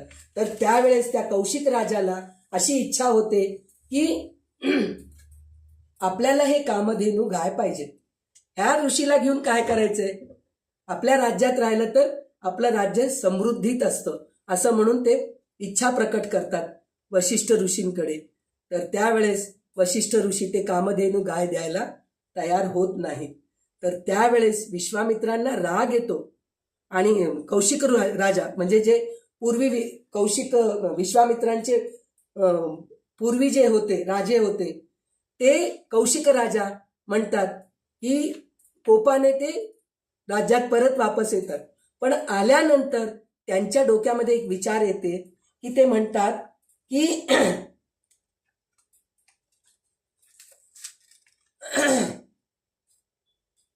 राज्यसत्ता आणि भौतिक बल यापेक्षा ब्रह्मतेज अधिक श्रेष्ठ आहे म्हणून त्यांना वाटतं. म्हणून ते म्हणतात की आता मी राज्य वगैरे करत नाही, मी आता तपश्चर्या करतो. म्हणून ते तपश्चर्या करायला निघून जातात अरण्यामध्ये, राज्य सोडून देतात. त्यांना वैराग्य येते कारण ते म्हणतात की माझ्याकडे इतकी सुखसमृद्धी राहून मी व्यवस्था करू शकत नाही, पण ते ऋषीमुनींकडे एवढं तेज आहे, ब्रह्मतेज आहे, तर ते श्रेष्ठ आहे, राजसत्ता श्रेष्ठ नाही हे त्यांना कळाल्यानंतर ते वैराग्य घेऊन अरण्यामध्ये जाऊन तपश्चर्या, कठोर तपश्चर्या करतात. तर त्या कठोर तपश्चर्येने ब्रह्मा त्यांच्या समोर येतात आणि त्यांनी प्रसन्न होऊन विश्वामित्रांना आशीर्वाद देतात आणि म्हणतात की तू अतिशय कठोर तपश्चर्या केली आहे, त्या तपाच्या प्रभावाने आजपासून राजर्षी पदाला प्राप्त झाला आहेस. म्हणजे तू आता राजाकडून तू ऋषी झालास, म्हणजे राजर्षी झाला आहेस. म्हणून तुझा आजपासून नाव राजर्षी विश्वामित्र म्हणून तुला ओळखले जातील म्हणून ब्रह्माने त्यांना वरदान देतात. आणि शेवटी परंतु हे ऐकून विश्वामित्रांचं समाधान झालं नाही बरं का. ते म्हणतात मला राजर्षी पदच मिळालंय, मला ब्रह्मर्षी पद पाहिजे म्हणून त्यांना वाटतं. आणि त्या ब्रह्मर्षी पदासाठी म्हणून ते परत तपश्चर्या करत असतात. तर त्यावेळेस त्याच्यामध्ये अजून एक कथा अशी येते की त्रिशंकू, म्हणजे हे तपश्चर्या करायच्या आधीची कथा अशी आहे की त्रिशंकू हा सुद्धा कीर्तिवान इक्ष्वाकू वंशाचाच असतो. पण त्याला एक अशी इच्छा उत्पन्न होते की मला अमरत्व मिळावं म्हणून अशी इच्छा होते. आणि अमरत्व मिळावं म्हणजे काय, मी जिवंत असतानाच मी स्वर्गामध्ये जावं. प्रत्येकांना आपण म्हणतो ना, मेल्यानंतर स्वर्ग नरक काय आहे ते कळतं म्हणून म्हणतो की नाही. तर त्याप्रमाणे त्रिशंकूला वाटते की मी जिवंत असतानाच स्वर्गामध्ये जावं आणि स्वर्ग भोग काय आहे ते बघावं म्हणून विचार करतात. आणि ते वशिष्ठ ऋषींकडे जातात आणि त्यांना म्हणतात की तुम्ही असे काहीतरी यज्ञ करा, त्यामुळे मला स्वर्ग प्राप्त होईल जिवंतपणे. तर वशिष्ठ ऋषी म्हणतात की मला आता सध्या माझ्या हातात एक कार्य सोपवलेले आहे. इंद्राकडे खूप मोठे यज्ञ चालू आहे, त्या यज्ञामध्ये मला रोज जावे लागत आहे. तिकडले कार्य संपले की मी तुझ्याकडे यज्ञ करायला येतो, असं म्हणून ते त्रिशंकूला सांगतात. पण त्रिशंकू म्हणतात शुभस्य शीघ्रम, आपण जे संकल्प केलो ते लवकर व्हायला पाहिजे. म्हणून ते त्यांच्या मुलाकडे जातात. पण त्या मुलाला राग येते. तो म्हणतो माझे वडील सांगितलेत ना तुला की आता सध्या वेळ नाही म्हणून, तर तू पुन्हा माझ्याजवळ आलास तर हे चूक आहे. तुला वाट बघणं हेच तुझं कर्तव्य आहे म्हणून ते त्रिशंकूला म्हणतात. तर त्यावेळेस त्रिशंकू म्हणतो तू आणि तुझे वडील जरी यज्ञ नाही केले तरी मला अजून भरपूर ऋषीमुनी आहेत, त्यांच्याकडून मी करून घेतो, असं म्हणून ते निघून जातात. तर जात असताना ते वशिष्ठ ऋषींचा मुलगा जो असतो पुत्र, तो त्रिशंकूला शाप देतो की तू चांडाळ होशील म्हणून असे शाप देतात. तर ते चांडाळ झालं म्हणलं तर काय, त्याचं रूप विद्रूप होऊन जातं पूर्ण. आणि तो त्या रूपाने विश्वामित्र ऋषी यांच्याकडे जातो. आणि विश्वामित्र ऋषीकडे जाऊन तो प्रार्थना करतो की मी वशिष्ठ ऋषींना आणि त्यांच्या मुलाला यज्ञासाठी म्हणून प्रार्थना केलो होतो, मला स्वर्गप्राप्तीसाठी म्हणून यज्ञ करा म्हणून मी त्यांना प्रार्थना केलो होतो, पण ते ऐकले नाहीत. त्यांनी दुसरेच कारण सांगून माझं यज्ञ थांबवले. तर तुम्ही करता का? तर आधीच विश्वामित्रांना वशिष्ठांवर राग आलेले असते की मला कामधेनू गाय दिले नाही, तर त्याची बदला घेण्यासाठी म्हणून असते त्या यज्ञाच्या मानाला आदर देऊन यज्ञ सुरू करतात. आणि यज्ञ सुरू करत असताना ते यज्ञ पूर्ण होते. आणि यज्ञ पूर्ण झाल्यानंतर त्रिशंकू सदेह स्वर्गामध्ये जात असतो. तर त्यावेळेस इंद्रादी देव सगळे त्याला ढकलून देतात आणि त्याला खाली जा म्हणतात. तर विश्वामित्र म्हणतात तू वर जा, म्हणजे तो मध्ये लटकत राहतो म्हणून म्हणतात ना त्रिशंकू सारखे लटकून राहायचे असते म्हणून. तर त्यासाठी म्हणून ते त्रिशंकू पुन्हा प्रार्थना करतात. तर त्यावेळेस विश्वामित्र म्हणतात की माझ्या तपोशक्तीने मी स्वर्गनिर्मिती करतो आणि तुला तिथे पाठवतो.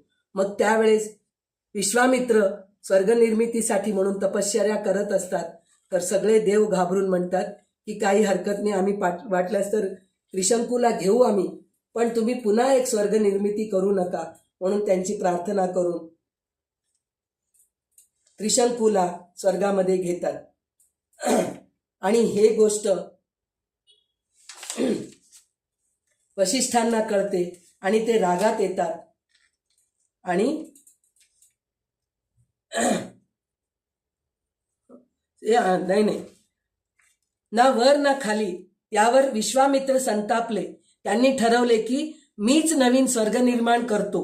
त्यांनी आपल्या तपशक्तीने नवीन तारे, नक्षत्रे आणि एक स्वतंत्र स्वर्ग निर्माण केला. हा त्रिशंकू स्वर्ग म्हणून प्रसिद्ध झाला. देवता आणि इंद्र घाबरले. त्यांनी विश्वामित्रांना शांत केले आणि विनंती केले, हे महर्षी कृपया संताप शांत करा. त्रिशंकूला या नव्या स्वर्गातच राहू द्या, पण नवीन सृष्टी निर्माण करू नका. विश्वामित्रांनी शेवटी आपला राग शांत केला आणि त्या त्रिशंकूला नव्या स्वर्गात स्थिर केले. ते झाल्यानंतर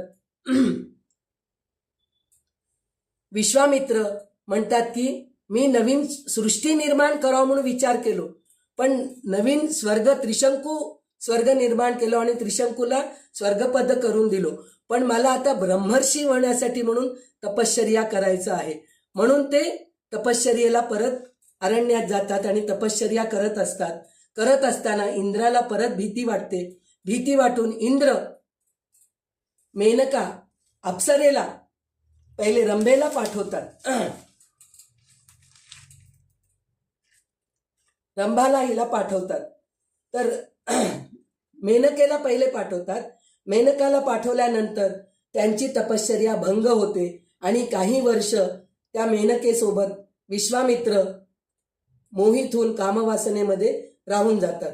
पण नंतर त्यांना कळते की आपण परत ह्याच कामवासनेमध्ये आहोत, तर त्याचा काही उपयोग नाही असं म्हणून ते विचार करतात. विचार करून मेनकाला सोडून परत तपश्चर्या करायला बसतात. तर त्यावेळेस इंद्राने परत रंभेला पाठवतात. रंभेला पाठवल्यानंतर तेव्हा विश्वामित्रांना कळते की हे काहीतरी कूटनीती चालू आहे, आपण याच्या वासनेमध्ये आहुती जायला नकोय.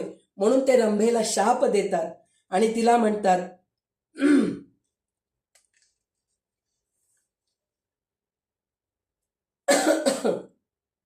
तू शिळा होऊन राहशील. रंभा लगेच शिळा झाली. पण शाप दिल्यानंतर विश्वामित्रांना जाणवले की मी अजून क्रोधावर विजय मिळवला नाही. म्हणून त्यांना कळते. म्हणजे बघा, तपश्चर्या वगैरे करत असतो. आता आपण मेंढ्याचं कथा ऐकलो ना, इंद्राला पुरुषत्व अंडकोश निघून गेल्यानंतर मेंढ्याला बळी द्यायचं म्हणजे त्यांचा अंडकोश काढून टाकणं, हे जे आपण ऐकलो होतो. म्हणजे अंडकोश म्हणजे काय, कामवासना, क्रोध, हे सगळे दोष जे आहे ना ते अर्पण करायला पाहिजेत. आपण स्वतः अर्पण व्हायची गरज नाहीये असं हे आपल्याला त्या कथेतून कळालेले आहे. त्याचप्रमाणे विश्वामित्रांना सुद्धा कळते की आपण अजून क्रोधावर विजय मिळवलो नाही. क्रोधाने आपण मेनकेला त्यागलो आणि रंभेला आपण शाप दिलो शिळा व्हावं म्हणून. म्हणून ते म्हणतात की आता मला पुन्हा कठोर तपश्चर्या करायला पाहिजे. म्हणून ते तपश्चर्या करून शेवटी ब्रह्मर्षी पद प्राप्त केले. अशा प्रकारे विश्वामित्रांचं पूर्वचरित्र म्हणजे क्षत्रिय राजा होते, कौशिक राजा होते. त्यानंतर तपश्चर्येने ते ब्रह्मर्षी पद प्राप्त केले. म्हणजे विचार करा, आपण म्हणजे कोणीही सगळं काही राज्यसत्ता वगैरे सगळं सोडूनही आपल्यालाही मोक्ष प्राप्त होते. म्हणजे प्रत्यक्षामध्ये आपण सगळं काही घरदार सोडून अरण्यात जायची गरज नाहीये. घरात राहून सुद्धा आपण वैराग्य वृत्तीने राहिलो तर नक्कीच आपल्याला स्वर्ग प्राप्त होते, मोक्ष प्राप्त होते. म्हणून ह्या कथेतून आपल्याला शिकायला मिळते. त्याच्यानंतर राजर्षी अंबरीश आणि शूनशेप या दोघांची कथा आपल्याला ऐकायला मिळते. त्याची अशी म्हणजे हे सुद्धा विश्वामित्रांनाच विश्वामित्रांच्या संदर्भात आहे. तर ती कथा आपल्याला इथे ऐकायला मिळते. ती कथा अशी आहे की अंबरीश राजा एक यज्ञ करत असतो. तर त्या यज्ञामध्ये मानव बळी द्यावं असं असतं. तर त्या मानव बळी देण्यासाठी म्हणून कोणीही आपला म्हणजे छोटं बाळ म्हणजे मुलगा बळी द्यायचं असतं, तर कोणीही तयार होत नाहीत आपल्या मुलाला देण्यासाठी म्हणून. तर त्यावेळेस ते रुचिक ऋषी म्हणून असतात, तर त्यांच्याकडे जातात आणि त्यांना म्हणतात की तुम्हाला 3 मुलं आहेत, त्या मुलांपैकी एक मुलाला मला द्या, मी यज्ञामध्ये त्याची आहुती देतो असं म्हणून म्हणतात. तर आत्ताच आपण ऐकलो ना की आपलं शरीर यज्ञामध्ये गेलं तर एक पुण्यकर्मच असतं. तर रुचिक ऋषी तयार होतात, पण ते म्हणतात की माझा मोठा मुलगा वंशाचा आहे, त्याला मी तुम्हाला देत नाही, आणि लहाना मुलगा माझा लाडका आहे, त्याला देत नाही, पण मधला मुलगा जो असतो आहे की नाही त्याला मी तुम्हाला देतो, त्याचं नाव असतो शूनशेप, त्याला तुम्ही बळी द्या म्हणून सांगतात. तर त्यावेळेस त्या मुलाला बळी देण्यासाठी म्हणून घेऊन जात असताना रस्त्यामध्ये हे विश्वामित्र भेटतात. आणि विश्वामित्र भेटल्यानंतर विश्वामित्र म्हणतात की या मुलाला तुम्ही बळी देऊ नका, मी ह्याला सांभाळतो. आणि त्याला एक मंत्र शिकवतात, वरुण देवाचं मंत्र शिकवतात आणि म्हणतात तुला जेव्हा यज्ञामध्ये आहुती देतात ना त्यावेळेस तू हे मंत्र म्हण, म्हणजे तू त्या यज्ञातून निर्विघ्नपणे पार होतोस. म्हणून त्याला हे करतात. नंतर त्या मुलाला त्याप्रमाणे तो मुलगा शूनशेप यज्ञाच्या वेळी मंत्र म्हणतो आणि यज्ञदेवता प्रसन्न होऊन, म्हणजे वरुण देवताचे मंत्र म्हणजे काय आहे, वरुण म्हणजे काय, पाणी, म्हणजे यज्ञ तिथे शांत होते. म्हणजे प्रत्यक्षात पाणी पडून शांत होत नाही, पण यज्ञदेवता प्रसन्न होतात की हा मुलगा स्वतः आहुती द्यायला तयार झाला आणि वरुण देवतेचा मंत्र म्हणला म्हणून त्या मुलाला तिथे ते थांबवतात. ही कथा वाल्मिकी रामायणमध्ये आहे. पण भागवतामध्ये अजून एक कथा अशी आहे, हरिश्चंद्राचीच आहे, ते पण इक्ष्वाकू वंशाचेच असतात. तर हरिश्चंद्र राजाला मूल होत नसते, तर मूल होत नसते म्हणून ते प्रार्थना करतात. तर वरुण देवता प्रसन्न होऊन हरिश्चंद्राला, तुला मुलगा प्राप्त होतो, पण त्याला तू मला देऊन टाक, यज्ञामध्ये आहुती करून देऊन टाक म्हणून सांगतात. पण हरिश्चंद्र राजा पुत्रप्रेमाने, आता नाही, थोड्या दिवसानंतर तो रांगू दे, तो चालू दे, त्याची मुंज होऊ दे, असं टाळत टाळत पुढे जातो. तर वरुण देवताला राग येते आणि हरिश्चंद्राला शाप देतात, तुला वरुण रोग होऊ दे, म्हणजे जलोदर हे रोग होऊ दे म्हणून त्याला शाप देतात. आणि त्याप्रमाणे ते रोगग्रस्त होऊन जातो. आणि हा मुलगा, त्यांचा मुलगा जो असतो ना रोहित, तो भीतीने वनात पळून जातो. पळून गेल्या वेळेस आणि त्याला कळते की आपल्या वडिलांना वरुण रोग झालेला आहे, जलोदर झालेला आहे, म्हणून ते परत येत असताना विश्वामित्र ऋषी रस्त्यामध्ये भेटतात. तर त्यावेळेस विश्वामित्र ऋषींना तो प्रार्थना करतो की मला यज्ञामध्ये बळी जायचं नाहीये.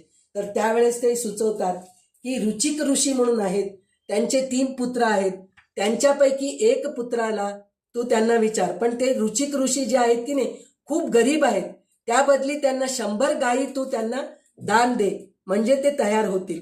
म्हणून रोहित स्वतः जाऊन ते रुचिक ऋषीला विचारतो की मला तुमचा मुलगा दान द्या आणि मी ते यज्ञामध्ये आहुती देतो. तर त्यावेळेस रुचिक ऋषी स्वतःच्या मधल्या मुलाला, ते शूनशेपाला, रोहिताला देतात आणि त्याबदली 100 गायी त्यांना मिळते. आणि शूनशेपाला यज्ञामध्ये आहुती देताना विश्वामित्र स्वतः त्याचं रक्षण करण्यासाठी म्हणून त्याला वरुण देवतेचे मंत्र त्याला शिकवतात आणि म्हणतात की तू यज्ञामध्ये आहुती जाताना हे मंत्र म्हण, म्हणजे तुझे रक्षण होईल. अशा प्रकारे शूनशेपाचे रक्षण होते आणि विश्वामित्र ऋषी त्या शूनशेपाला स्वतःचा मुलगा म्हणून, दत्तक मुलगा म्हणून ते दत्तक घेतात. अशा प्रकारे शूनशेपाचा पण रक्षण झालेलं आहे. ही कथा आपल्याला विश्वामित्रांच्या कथेमधून ऐकायला मिळाले. त्यानंतर मिथिला नगरीमध्ये आगमन झाल्यावर राजा जनकांनी महर्षी विश्वामित्र, श्रीराम आणि लक्ष्मण यांचे अत्यंत आदरपूर्वक स्वागत केले. संपूर्ण नगरीत आनंदाचे वातावरण होते. राजा जनकाची त्यांची यथोचित सत्कार करून नम्रतेने म्हणाले, हे महर्षी, आपल्या पवित्र आगमनाने माझी मिथिला नगरी धन्य झाली आहे. कृपया काही दिवस येथेच निवास करून आम्हाला आपली सेवा करण्याची संधी द्या. तर त्यावेळेस विश्वामित्र त्यांच्या विनंतीचा मान देऊन स्वीकार केला आणि रामलक्ष्मणही त्या सुंदर नगरीत राहू लागले. आणि राजा जनकाची कन्या ही अद्वितीय रूपवती, सद्गुणी आणि दिव्य तेजस्वी होती. सीता लहानपणीच एकदा सहजपणे महादेवाचे विशाल धनुष्य उचलले होते. ते पाहून जनकाला खात्री पटली की ही कन्या साधी नाही. म्हणून त्यांनी एक कठोर संकल्प केला, जो वीर या धनुष्यावर प्रत्यंचा चढवेल त्याच्याशीच मी सीतेचा विवाह करेन, असं म्हणून ते संकल्प करतात. राजा जनकाची मोठा हे जे आता मी कथा सांगतेय, ही कथा वाल्मिकी रामायणमध्ये नाही, ही कथा आपल्या रामचरितमानसमध्ये आहे. फक्त वाल्मिकी रामायणमध्ये अशी कथा आहे की विश्वामित्र रामांना सांगतात की जेव्हा राजा जनक विश्वामित्रांना आणि रामांना सांगतात की ह्या धनुष्याला जे कोणी प्रत्यंचा चढवतील त्यांच्याशीच माझ्या पुत्रीचा विवाह करेन असं मी ठरवलो, असं म्हणून सांगतात. तर त्यावेळेस विश्वामित्र ऋषी रामांना डोळ्यांनी इशारा करतात आणि म्हणतात की तू तो धनुष्य उचलायचा प्रयत्न कर म्हणून म्हणतात. आणि त्यांची आज्ञा म्हणून रामांनी ते धनुष्य उचलले आणि प्रत्यंचा चढवायला गेले. त्यावेळेस ते शिवधनुष्य तुटले असं वाल्मिकी रामायणाच्या कथामध्ये आहे. पण रामचरितमानसमध्ये स्वयंवर रचवले म्हणूनच सांगितलेलं आहे. तर ते छोटीशी कथा आहे. ती कथा ऐकून आणि या कथेला अनुसरून जे गाणं आहे गीत रामायणमध्ये त्यांचे गाणं आपण सुधीर फडक्यांचं जे गाणं आहे की नाही, स्वयंवर झाले सीतेचे, हे आपल्याला विजू म्हणून दाखवेल. तर विजू रडी राहा तू. आता ही कथा मी सांगतेय. तर राजा जनकांनी मोठा स्वयंवर आयोजित केला. देश विदेशातील असंख्य पराक्रमी राजे, राजकुमार, वीर मिथिलेत जमले. सभामंडपात ते विशाल शिवधनुष्य ठेवण्यात आले होते. ते इतके जड आणि कठीण होते की ते पाहूनच अनेक वीरांच्या मनात भीती निर्माण झाली. एकामागून एक जे राजदूत आहेत, सेवक आहेत, ते सगळे त्या शिवधनुष्याला ओढून घेऊन आले म्हणे. एका माणसाने ते घेऊन येता आलं नाही. ते एक काय म्हणतात चक्र असलेल्या ह्याच्यात होते, गाडीवर होते. खरं तर साधं ओढू शकले असते, पण ते ओढता येत नव्हते. बरेच शंभरो शेकडो राजदूत सगळे त्याला ओढायला लागले. तेव्हा कुठं ते मंदिरातून, देवाच्या मंदिरातून ते शिवधनुष्य ओढून दरबारात आणावे लागले. ते पाहूनच अनेक राजे घाबरून त्या वाटेलाच गेले नाहीत. आणि तिथे एकामागून एक बलवान राजे पुढे आले. कोणी ते धनुष्य हलवण्याचा प्रयत्न केला नाही, कोणी उचलण्याचा प्रयत्न केला नाही, तर कोणी प्रत्यंचा चढवण्याचा प्रयत्न केला. परंतु कोणालाही ते धनुष्य हलवणे सुद्धा शक्य झाले नाही. काही राजे अपशयाने लज्जित झाले, तर काही संतप्त होऊन निघून गेले. त्यानंतर स्वयंवरात लंकेचा पराक्रमी राजा रावण देखील तिथे उपस्थित होता. रावण अत्यंत बलशाली होता. त्याने अनेक युद्धामध्ये विजय मिळवले होते. त्याला आपल्या शक्तीचा प्रचंड गर्व होता.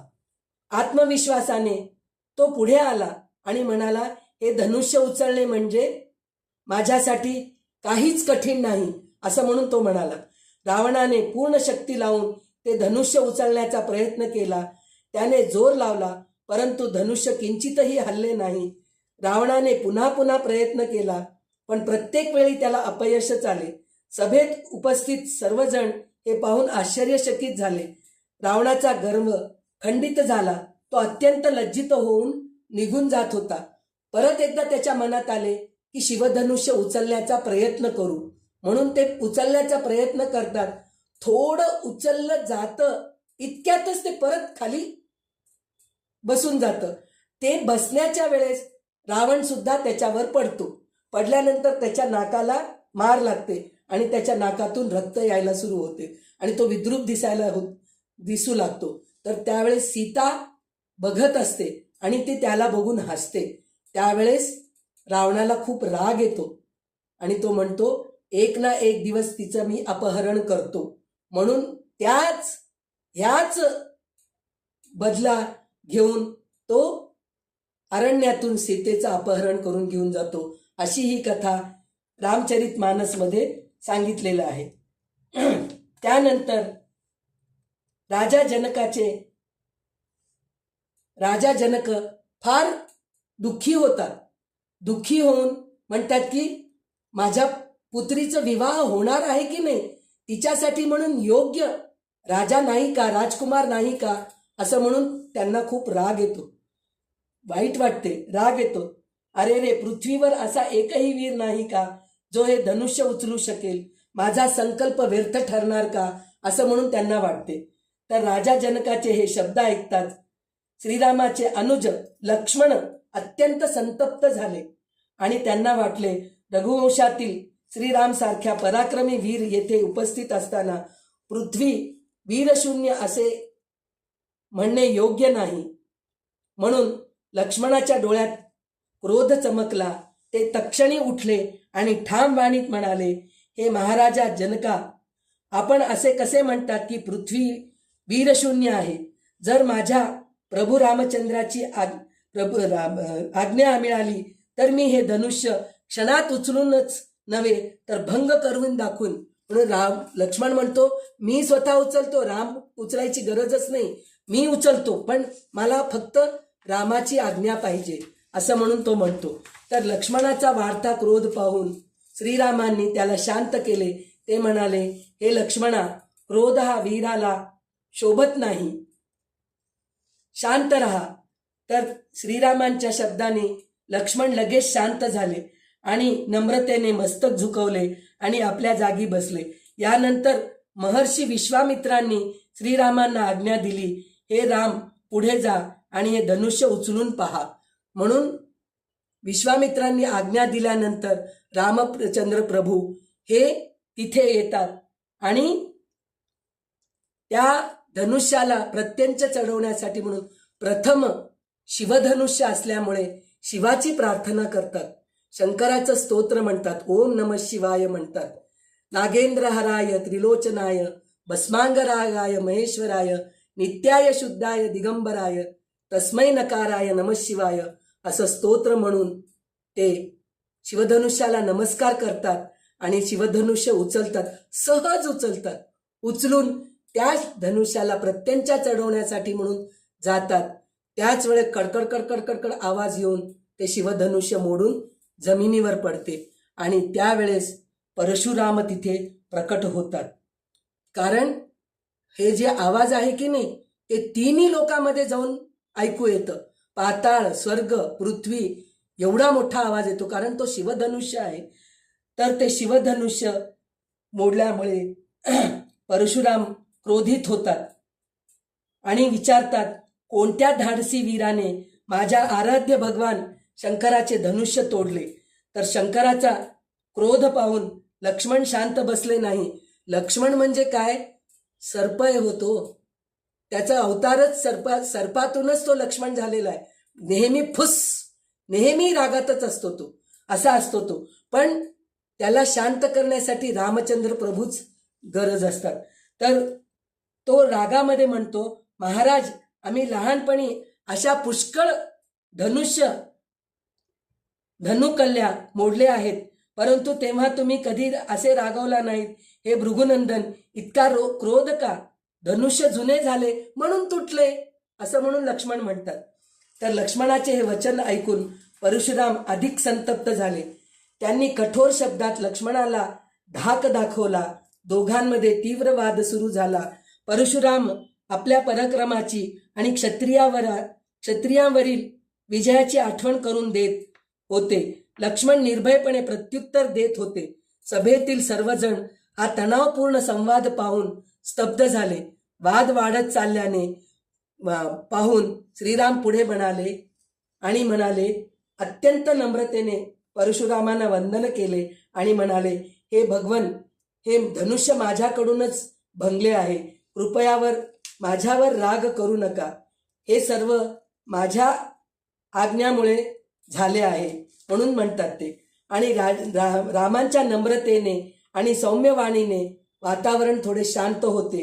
तरीही परशुरामाचा संताप संपूर्ण शांत झालेला नव्हता. रामांनी रामाला एक दिव्य धनुष्य दिले आणि म्हणाले, हे धनुष्य पण इतके प्रचंड आणि कठीण आहे की देव, दानव किंवा महाबली वीरही ते सहज उचलू शकत नाही.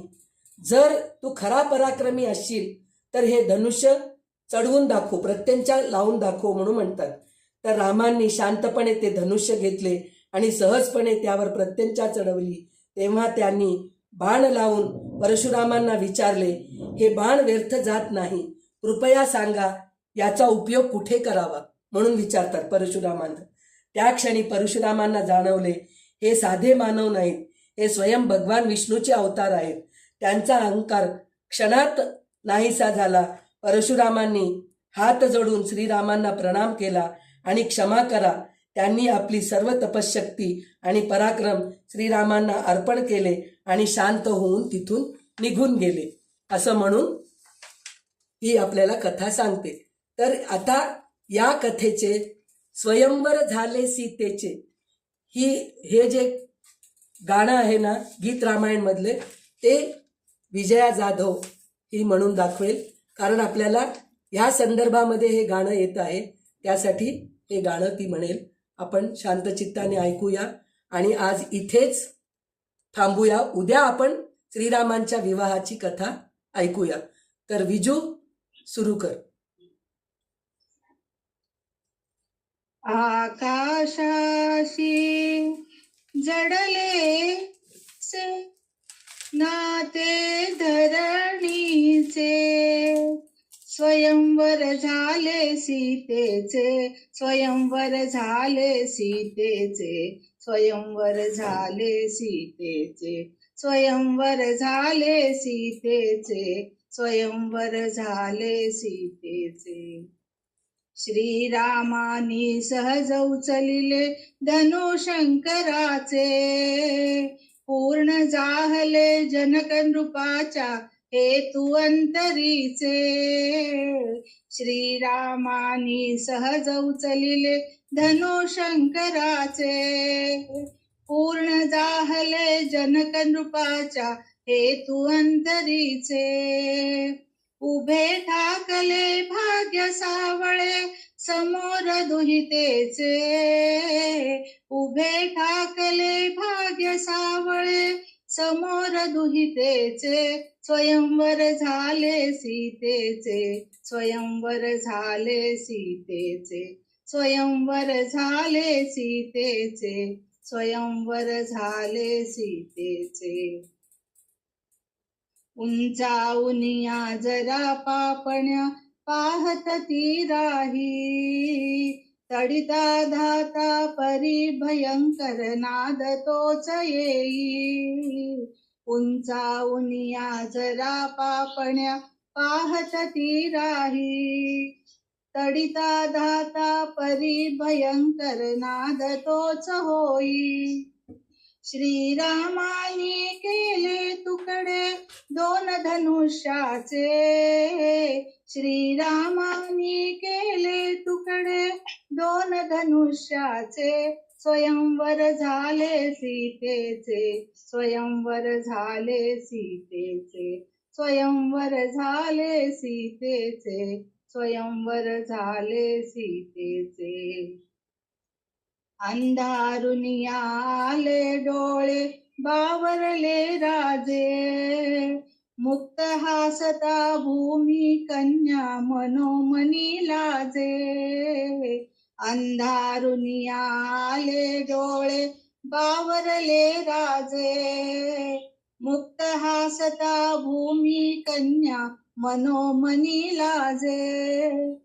तृप्त जाहले सचिंत लोचन क्षणात जनकाचे, तृप्त जाहले सचिंत लोचन क्षणात जनकाचे. स्वयंवर झाले सीतेचे, स्वयंवर झाले सीतेचे, स्वयंवर झाले सीतेचे, स्वयंवर झाले सीतेचे. अंश विष्णूचा राम, अंश विष्णूचा राम धरेची दुहिता ती सीता. गंधर्वाचे सूर लागले जय गीता गाता.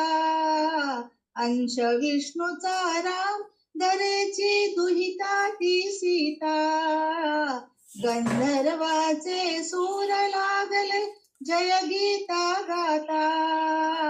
आकाशाशी जडले नाते ऐसे धरणीचे, आकाशाशी जडले नाते ऐसे धरणीचे.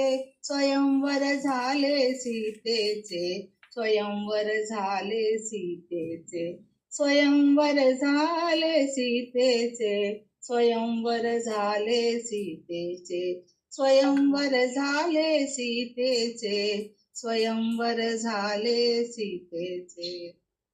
राजाधिराज रामचंद्र भगवान की जय. सीताकांत स्मरण जय जय राम. तर अशा प्रकारे थोडक्यात गीत रामायणांमध्ये सुधीर फडक्यांनी किती सुंदर वर्णन केलेले आहे स्वयंवराचे. तर हे आपल्याला ह्या गाण्यामधून ऐकायला मिळाले.